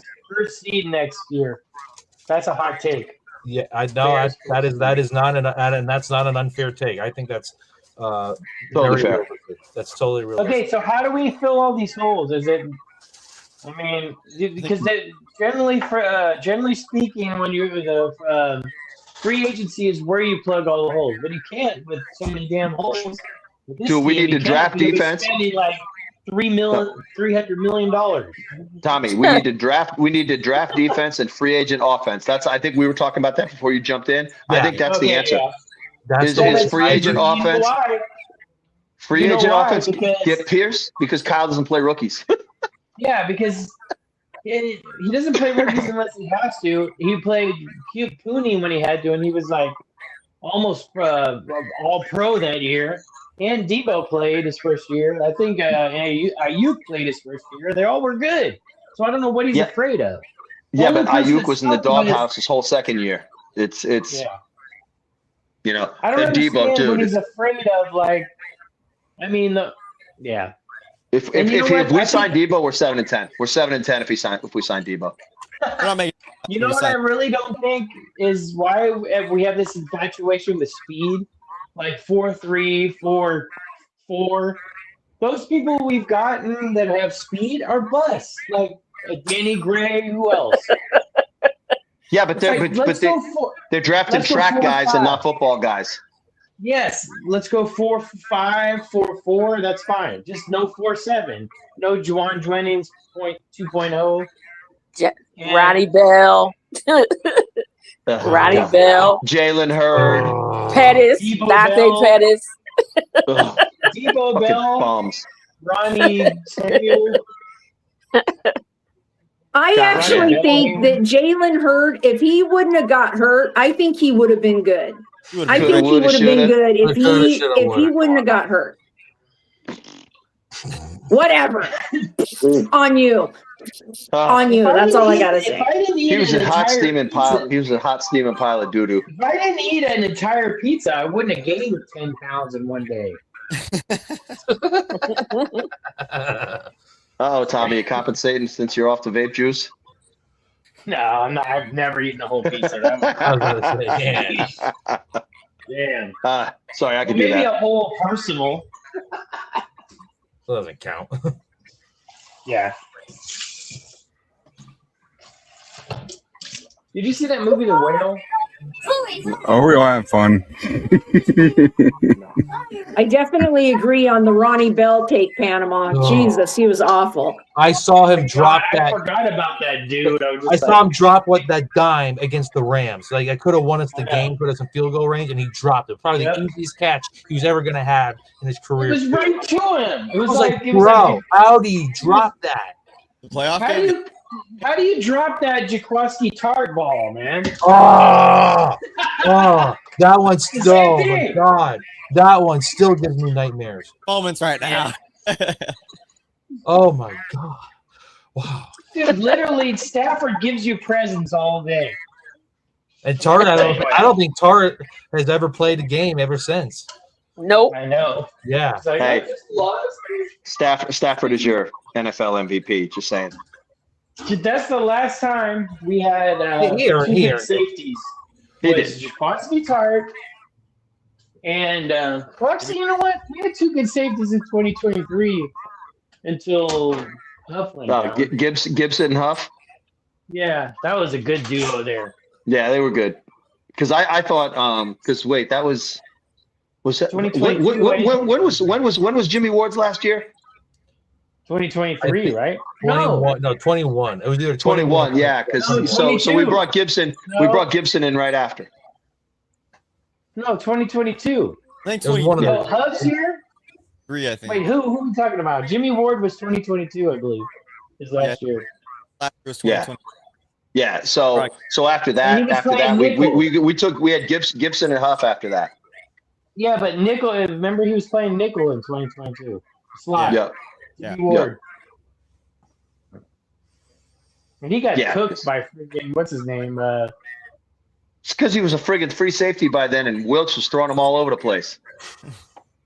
No, he got cooked by Travis Kelce in that one game. Well, yeah. Yeah. But he just came back and he had the thing on his hand, I think. So I don't know. Oh yeah, did he? Yeah, he had a cast on for that, right? And Yeah, and he was talking hella shit before the season, so Yeah. Travis probably heard it. So it's just like, because he's like, I need to put that guy to sleep or something like that. It's like, dude, stop it. Does Does everybody still have a couple minutes to go, or you guys are good? Yeah. No. Hey, did you see Kittle on with McAfee and basically saying he's going to be back in his shoe in a couple of weeks? That's crazy. That's insane. Dude, it's because of where he. No, it's because of where it tore it. The Achilles tore up by the calf, so they were able to do the repair well, and it wasn't down by the heel. If it was down by the heel, it would have been the worst case scenario. But because it was high up by the calf, it was the repair was way easier, and he's going to be back training like soon. So it's Crazy. actually not out of the question. He could be ready week 1. Yep. Wow, that's insane. That's insane. Hey, Yeah. I think we got to go for K. Dotton, not Kyle Pitts, because Kyle Dotton's gonna be hella cheap. Yeah, but dude, I want to run 13 personnel. I want to run 13. I want to run 13. He's not gonna do it. He can't catch like Pitts. Tonjes, Pitts, and Kittle. Tonjes, Pitts, and Kittle, man. He's not gonna do it. He's so stubborn. Oh, we would destroy fools with that offense. We're hoping the Seattle game finally got him to change his ways. So you cut Juice, and you play Tonjes. You play single back with Christian and whoever the other running back is, Austin Eckler, which would be fine by me. And then, I love that. And then all of a sudden you've got Pitts, you got Tonjes, and you got Kittle out there. Matchup. That's just matchup hell. That is matchup hell for other defenses. For the love of God, man. Kyle, if they get Kyle Pitts, man, oh my goodness. If they he's the receiving tight end. Then I don't care whether or not we have an X. Kyle then Pitts I'm like, all right, receiving tight end that Kyle Shanahan's been dreaming about. Yep. Yeah, because like I said, he's Kelsey. Yeah. He's Kelsey. Well, Kyle Pitts is 6'6", right? No, he's a monster. Yeah, he's bigger than Kelsey, but I'm just saying he's got those kind of hands though, and those kind of moves. And he moves pretty fluidly, man. He runs well. Mm-hmm. All depends what he wants, though. What he wants, whatever we want. Well, and what the market bears. I mean, somebody might want to pay him. Mm-hmm. I have this sick feeling the Rams are going to take a shot at him because they're going to try to go all in. Of course they are. They already have three tight ends. If I was the Seahags, I would go at him with that $95 million in cap. Well, besides Higbee, like Pitts would be better than the other two that they got. Yeah, but you throw him on the Seahags within Jigba. Jigba, don't do that, please. Dude, I'm telling you that two-headed monster, we would just start getting slaughtered. Dang. I'm already having a hard enough time seeing the Seahawks winning the Super Bowl in our stadium with Sam freaking Darnold. Did you see the Seahawk logo painted in our end zones, dude? Yeah, so disgusting. Not only that, in the locker room. You see the locker room? Oh my god! They painted the locker room blue. No, they got the Seahawks all over it. Then the 49ers locker room. Yeah. That's disgusting, dude. But seeing our stadium with the Seahawks logo on the end zone, it was like, no. Maybe you want to cry. No. I'm not gonna lie. Maybe you want to cry. This is probably gonna be the most laughable game for the Seahawks themselves because what they're doing at the Super Bowl in our stadium. I'm telling you right now. Honestly, they're laughing because we're not there, and they're playing the Super Bowl in our stadium. And if they win, we'll never hear the end of it. Thank you. Exactly where I was going. Even if we ever win one, they're still gonna be like, "Oh, well, we still won one in your stadium. You're not gonna ever win a Super Bowl at our stadium." Da, da, da, da, da. Yes. Yeah, because nobody wants to go to that pile of shit.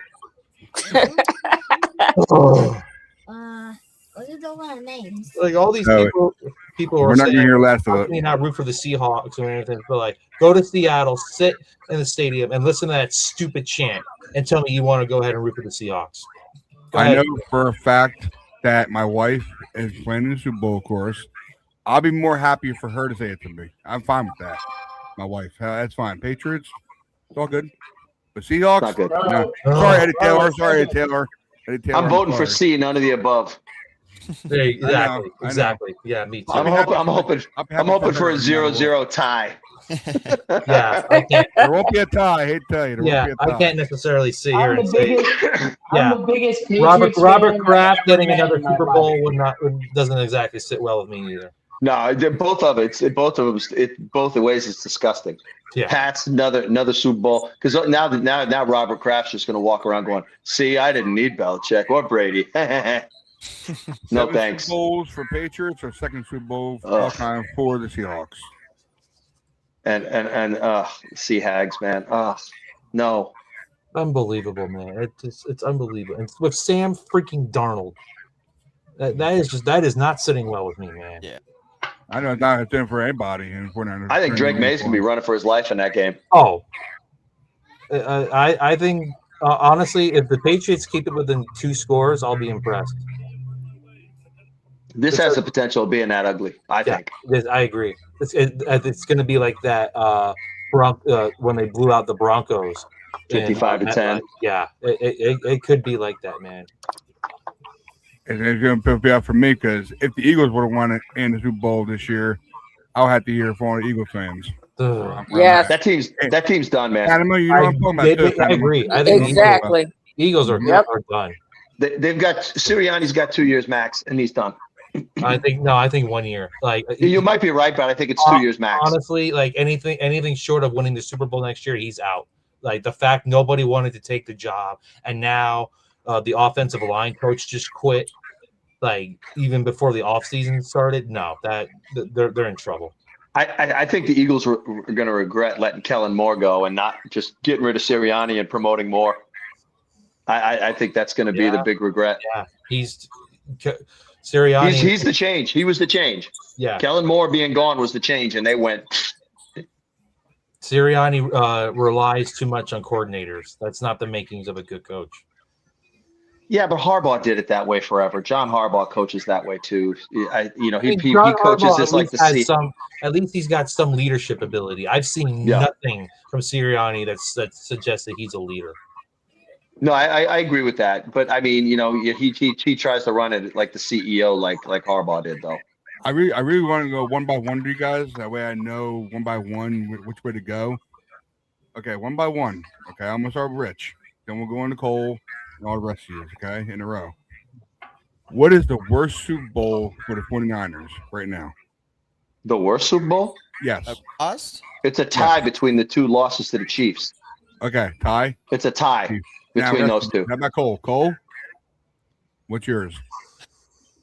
You need to take one. Take one, not 2. Take one. I'll pick one. Worst Super Bowl ever for the 49ers. I'll go 2019 because that one we were up by 10, and I was kind of feeling good at halftime, and then just the way it ended, and then they ended up winning by like 13 points. I think it was just depressing. This last one, I was at that Super Bowl in 2023, and I wasn't like depressed. I was just more numb to the feeling. I'm like, it was a good game, and they just lost it. But I felt like a lot of the refs had to do with 2019 also. It pissed me off. I think that one was the worst. It's all good, man. It's all cool. Right when Greenlaw went down. No. Tommy, hold on. Denise, you're next. Hold on to me. Your worst Super Bowl of 49ers in history. 49ers. For me, it was 2019 because I agree. I don't think it was just Shanahan. I think there was so many things that went wrong. The refs, Nick Bosa was literally getting choke held the whole flipping game. The Chiefs were going off sides the whole game. Like all kinds of crap was going on that whole game. It was just, Okay. Josh? 2019 for me. I'm going to be, 2019, that one still hurts. But we also have to remember, the previous season, we had the number 2 pick. So if you told me we were even going to be in the Super Bowl the next year at all, I would have said you were nuts. The one that still bothers me is 2012. Man, it's like we started that game so horribly, and then we got the block out, and then finally we're making a comeback, and then we are right there. We're like first and goal. I want to say at the 7 or the 5. 5 yards. 5 yard line. Who knows it? First and goal, and after Frank Gore literally carried them to the 5-yard line, he doesn't touch the ball at all, and then Jim Harbaugh tries the same play 3 times, 3 fades to Crabtree, and sure, was he interfered with on 4th down? Sure, but all 3 of those calls were so.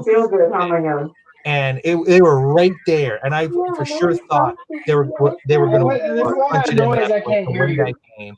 I can't hear what Josh is saying. There's a lot of noise. We win that Super Bowl if Alex Smith plays that game. Sorry. That one. We win that Super Bowl. If Right Alex Smith, there. They were if right Alex Smith's our quarterback, we win that game. Oh. Sorry, man. Panama. I'm just Frank Gore takes him to the 5, and they don't give him the ball. Why? I thought you said you weren't sick. Yeah, Panama. You still there with Oh, us? definitely at what, 2023, 24? 23? Yeah, 23. Mhm. I mean, that whole week was terrible. It was just from Kyle falling off to the bus. They're not focusing on anything. They were out partying for 3 nights straight. Then we had to practice on that terrible field. Yeah, but I agree Then, with that. then Greenlaw, his injury after the halftime, that was just one of the worst I've ever seen. Oh, that's the one where Kyle showed up drunk. Yep. Yes. Kyle showed up drunk. I I had a feeling that was going to happen. Okay. I knew it. I was like, Yeah. you arrogant bastard. Yeah. Oh, Oh my goodness. You good, Panama? Yeah, you good? Yeah, I'm good. I was pissed. I was pissed. Time bomb. What's your worst one? I gotta agree. I was gonna go 23 because Damn. we were the better team, and there was no excuse should have lost that. We should have beat the dog crap out of them. So I mean, we had, that- what was it? that- Cole 19, Josh 19 or No, 2012. 12. 2012. So Ravens get So- Ravens. Okay. Time Yeah, bomb. I mean, You're 23, so okay. And Panama 23. so 23, yeah. You and Panama are 23 now. Judging about both your Super Bowls, do you feel this Super Bowl right here is probably considered the worst Super Bowl of all time with us? Because Seahawks are a rivalry in our Super Bowl, in our stadium, about to win the Super Bowl in our stadium. yeah, What do you guys think? it might. I might stop I'm watching thinking football about forever. it. That's all. That's all. I think It's the It's one making me not want to watch football anymore. To Chiefs tell you Super the truth. There's no cachet with the Super Bowl. Cole, what you say, Cole? You I say hated- something. hated this the 2022 Super Bowl, the Eagles Chiefs one, where the Niners should have been there. Brock Purdy didn't tear his UCL. Yeah. That one pissed me off the most because Okay. I hated both teams so much. That one and then the Rams Bengals one because the Niners won that game against the Rams in the NFC Championship. They were beating the Bengals, no doubt. Yeah. In 21. So we- this is which team should have got there type of thing. Is that what that was the question? Yeah, basically. Okay, yeah, so basically. So who's going before me? Because I'm gonna get 19 mine. or 23 or 12. Put it that way. No, so for me it's not none 12, of those. None of 12, those. 19 or 23. So, see, Wait, I don't even know what we're talking Seahawks about. are killing all 3 of those teams. The worst Super Bowl Well, that maybe the the winners lost. 2012 team maybe gives them a run. 23. Oh, the worst one the 49ers lost. Yeah. Yeah. So I said third. Okay. And 3 maybe lost. Ravens and 2 Chiefs. Okay. Yep.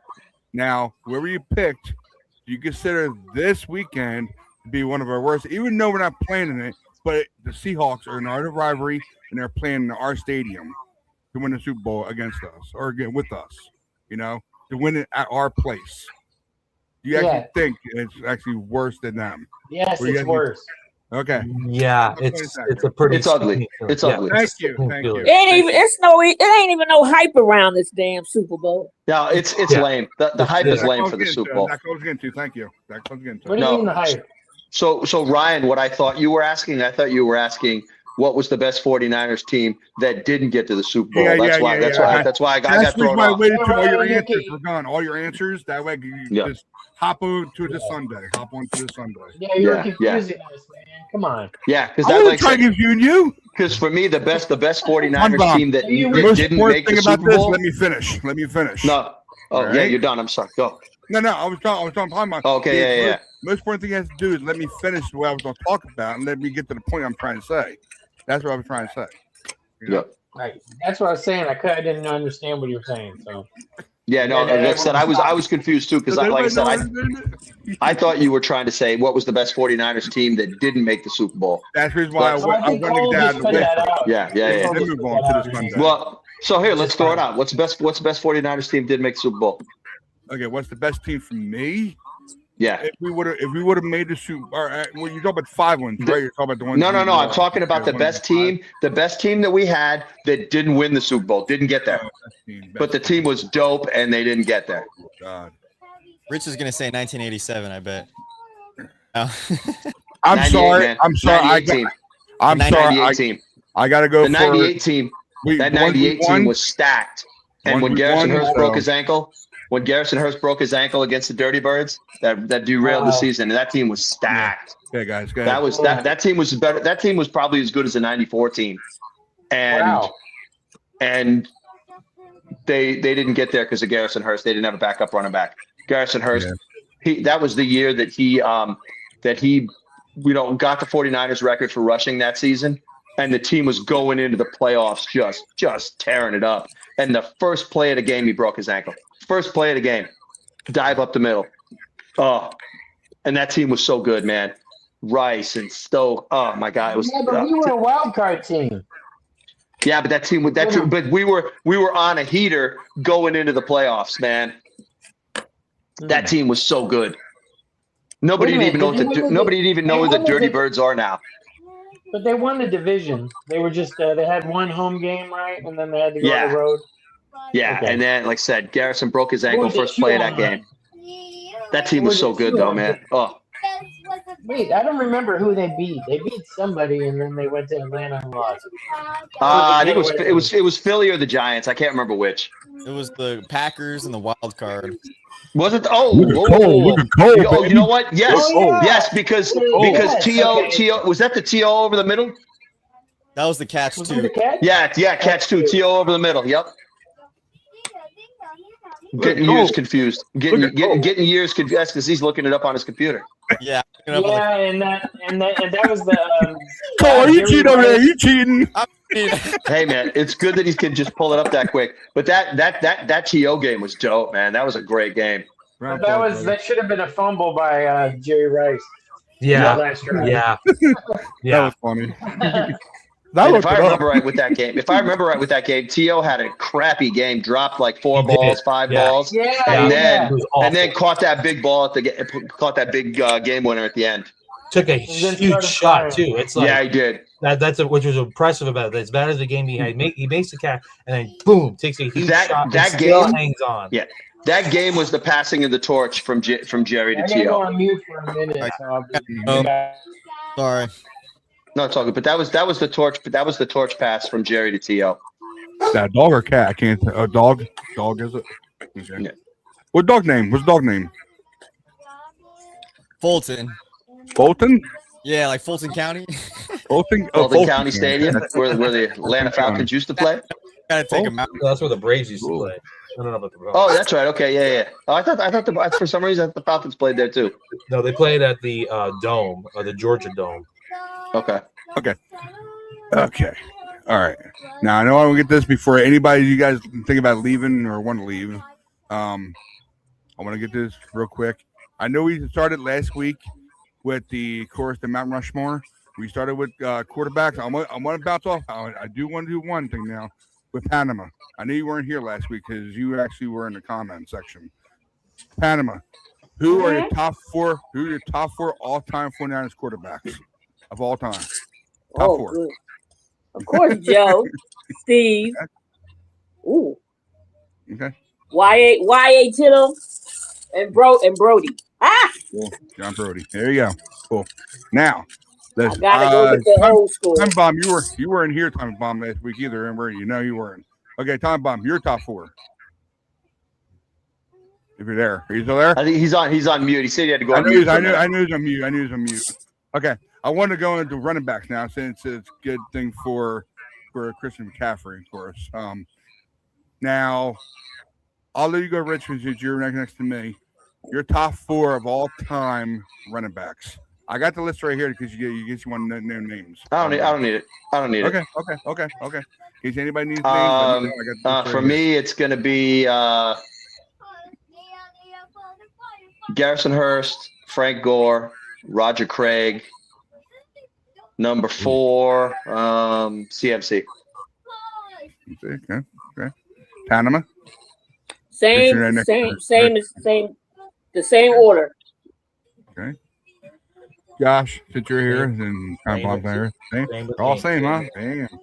All same. That was easy. There you go. That was it. Like I said, anybody who knows me knows I'm a huge Garrison Hurst guy. So, and I love Frank Gore, man. I love Frank Gore. That was a tough SOB, man. Frank the Tank. Like, okay, my dream backfield. My dream backfield would be Garrison Hurst and Frank Gore and Roger Craig playing fullback.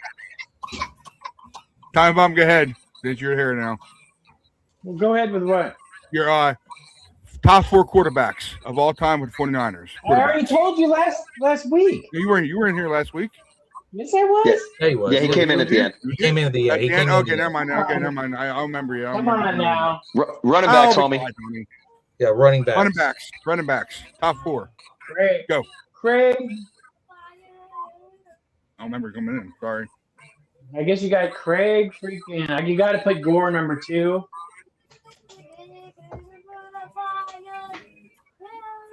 I guess Garrison Hurst has got to be 3, and then CMC 4. Yep. That's how everybody else out. Damn. Oh, you know what? Wait, what about no? Uh-oh. You got you changing up already. Changing up. Yeah, because without him in '94, you don't win that Super Bowl. Ricky Waters. Ricky Waters. Yeah, Ricky Waters was only here for like 3 seasons, though. That could be the rub if you wanted to throw it. But he was dope. I think I'm putting Waters in there and taking Hurst out. Sorry. Yeah, see, I leave Hurst because, like I said, but Ricky Waters would be 5 for me. Okay. Sounds fair enough. I've got this here. Let you guys know real quick. You put it in me. I got Matt Mann's top 4 running backs. He sent it to me. He had to leave early. Of all time, 49 running backs is Craig, Gore. I can't say his name. McKinley. Hugh McElhaney. Yeah. And of course, Joe Perry. Yeah, which is cool. Like I said, those guys. Like I said, I usually don't go after guys that I've never seen. So.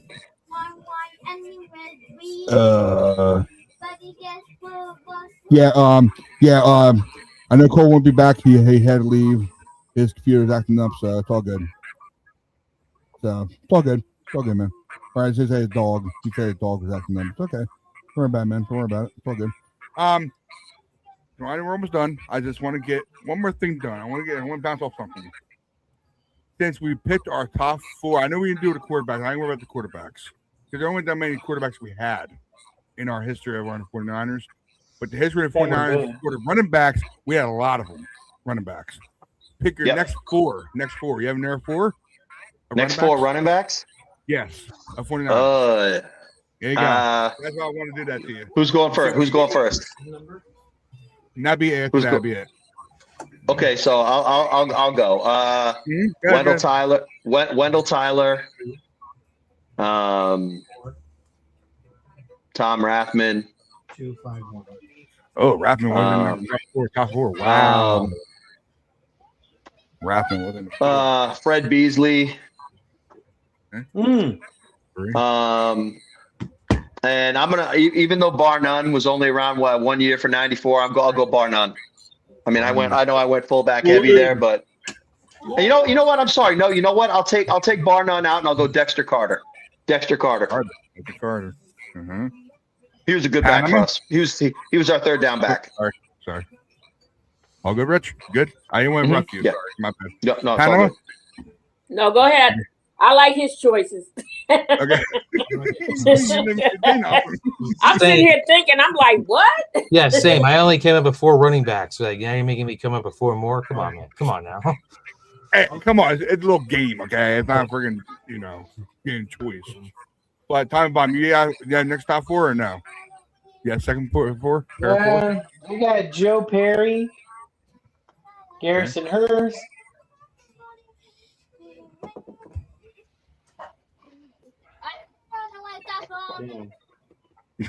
Looking them up. Yeah, Josh, I'd add maybe one more, maybe Raheem Mostert. Tommy's going with Derek LaVille and Amp Lee. Oh Lord. I guess I'll go with Mostert then. Joe Perry, Garrison Hurst, Mostert, and who Barlow. else? It's definitely not Barlow. That guy's what a I never bust. liked Kevin Barlow, man. I just never liked him. I'll go Beasley too. Okay. Josh, I got your next four. You got your next four or no? I can only come up with that. Okay, that's all good, man. It's all good. Yeah, that's all I got for you guys tonight. If you guys have anything else to say, you're good. Close it out if you guys want to. All good. We're all good. All right. Yep. All right, guys. Have a good night. All right. Have a good one. Enjoy the All Super right, Bowl, everybody, guys. have a good night. All right. Good Like, night, share, guys. and subscribe. Thanks, Pamela. Thank you, Pamela. Thank you, No, girl. no problem. All right. Thank you Peace, very much. guys. Have a good one. All right, later bye-bye. Hey, you guys have a great weekend. You Bye. too. All right, kids. Later, guys. Okay. Peace. Peace. Always have to put his piece out at the end. All right. All right. I got you, brother. I got you. I'm gonna take you out of here. I removed you there, Rich. You're good. That was a good show, guys. It really was. I want to thank everybody on the panel, of course. I had lined up for about 8 people, and actually it was 8 people. I know Jake didn't show up because I think he's moving, guys. To say he's moving, so him and his family are moving, so that's a good thing. I'm happy for him. I really am. So hope he'll be back next week, with us and join us next time. For next week's episode. Yeah, I know I didn't put it up here, but please catch our next episode of Past, Present, Future, sponsored by the regular 24/7 next Friday, which will be probably between, of course, the same time right now, probably, 6:30. Sounds good right now. 6:30 Eastern, 5:30 Central, and of course 3:30 Pacific. All right. I got a comment here. What the comments are here? Here we go. It's all good, Madman. Don't worry about it, brother. Yeah, Madman. I know Madman had to leave. He wish he could have stayed longer. It's all good, Madman. Don't worry about it, bro. All right. I got your message about your top 4 of your running backs. I got you, brother. You're good. Ow. All of a sudden, numbers just jump up because I'm on here by myself. Jeez. It doesn't mean I'm gonna do it by myself, guys. I'm sorry. I love doing this, but my life is with my family. When I'm on here, of course, it's with the guys and ladies and gentlemen that are on here with me. They take their lovely time out of their busy lives and come on here and share the love and everything of their sport. It's a wonderful thing. It really is. And I'm not taking anything away from them. But I love these guys that come on here. All these ladies and gentlemen, they show love no matter what. So I know what that means, Matt Man, when you said Freaky 5. I must have missed something when you say that. But I know Tommy Bomb was in the comments. I ain't worried about the comments. I know they don't make the comments that much. But I want to thank the whole panel being on here. All right. Of course, start with Richie B. All right. Hold on, I'm almost done, girl. Almost done. I know everybody's on this thing here, on this banners here. I can thank everybody over here. C-Man, Craig Bahamas, aka GMGD. All right. He has a not rough life, I should say, like a he's working his butt off. Put it that way. All right, he's working his butt off. I talk to him now and then, but he's usually a lot busy. We're working on. So completely understandable. It's all good. He knows he's come on here anytime he wants. Anytime we go live, he knows. So Matt Man, our sports illustrator. Okay, we do this right. Messing it up. I haven't pulled up yet. Sorry, guys. I can't remember all the social media. It's that easy. They're not that easy. Yeah, so many numbers inside of them. Of course, Matt Dennis 9 on X, and of course Matt Dennis 22 on Instagram, and Niner Matt 16 on TikTok. All right, that's where you find Matt Man at. All right. And of course, yours truly, Jake, at Super Beast 86. All right. And of course, Rich Bonsall, aka Coach Richie B. And of course, Tommy Huxley, follow on Facebook. And of course, Josh Gitt, JG at Josh Gitt 1987. All right. And I know she was on here tonight. So Denise Granger, 11 on Twitter. Okay. And I know for a fact that Pat McQueen was on here. Pat McQueen, you can find her on Facebook. She don't really go by X and all that much. Not that much. She's not really on X that much. She told me so. But she's not. She's on Facebook. So find her on Pamela Queen on Facebook. All right. But thank you, Pamela, for coming on here. You're welcome on here anytime, any Friday, or anytime we do the NNS, not a new segment, which is run by, of course, your host, yours truly, Jake. All right. So if we start doing those, we might be doing those on Mondays or Tuesdays. So I gotta talk to Jake first about doing that. So, and we start doing them every week from now on. Okay. And of course, please smash the like subscribe button. All right, help channel out big time. Like I was just talking about, our new segment will be with yours truly, Jake. And hopefully Monday or Tuesday we'll pop on and do it again. All right. And of course, I think it's it, right? Yeah, let's see it. Yeah. Like I said, it was the past, present, future. That's sponsored by the Regular 24/7, and of course, we were live on all major platforms: Facebook, YouTube, and X. All right. And I would definitely get. I know my wife's probably watching it. If she's not watching it, then she'll probably watch it back later. I want to get a shout out to our show, me and my wife's show, MM in the Box. All right, MM in the Box, which you can find it right here. That's the logo for it. It's mostly all about music and movies. We do trivia questions and all that, quizzes. It's fun. It's a fun thing we do. It's every Friday. Think about today. Every Monday and Tuesday nights. It's at night. It never is in the afternoon unless we want to do one in the afternoon. It's up to her though. I don't care when you want to do it. We can do it anytime we want to. But we have no time in for it, so it's all good. Probably most likely between 9 and 10 o'clock Eastern, 9 and 10 o'clock Eastern, 8 and 9 Central, and of course that would mean, oh god, number time is mixed up. 6 and 7 Pacific. All right. So if that's the facts check, that's what we got. Really hope you guys enjoy the Super Bowl. I know I won't be watching it. Sorry, I can't watch it. My wife will be watching, of course. She'll be watching it. But if she doesn't watch it because she's probably busy, but she'll be at work probably. But yeah, I mean, I'll be pulling for the Patriots. Why not?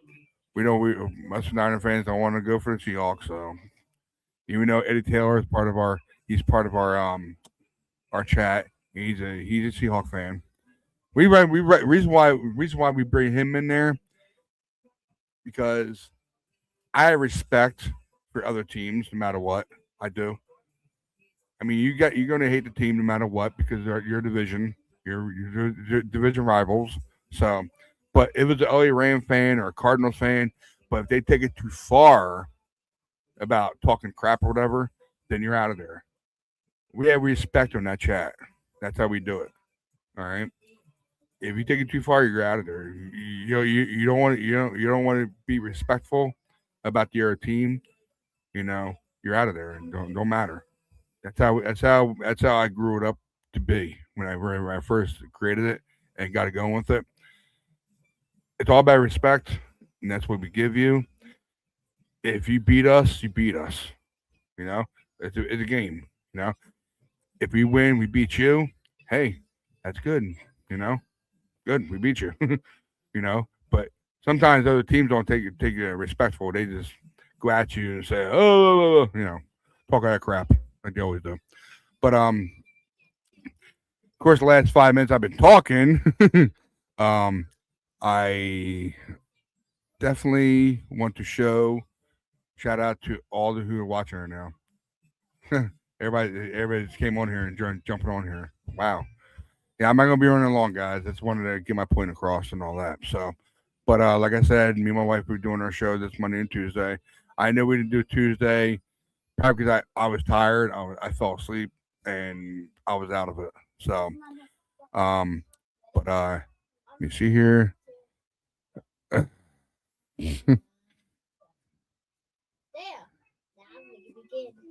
Yeah, well, yeah, Tommy Bomb's in the comments saying Ryan's Super Bowl was beating the team he hates the most, the Philly Beagles. Actually, the word I use all the time is Smeagles. Okay, Smeagles. Get it right. All right. I put the S and the M in the front. But well, put it this way, Pamela McQueen, I learned that she's actually 15 minutes away from Philly. So she's a New Jersey native like me. So she understands where I'm coming from about being a Smeagol fans, how they are. Because they're bad. They're very bad. But it's gonna be real bad no matter what. Seahawks win this Super Bowl, it's gonna be real bad for us. I mean, you're gonna be hearing it all around the place. So I'll probably be pulling for the Patriots, you know, just for all of it, you know. But that's besides the point. But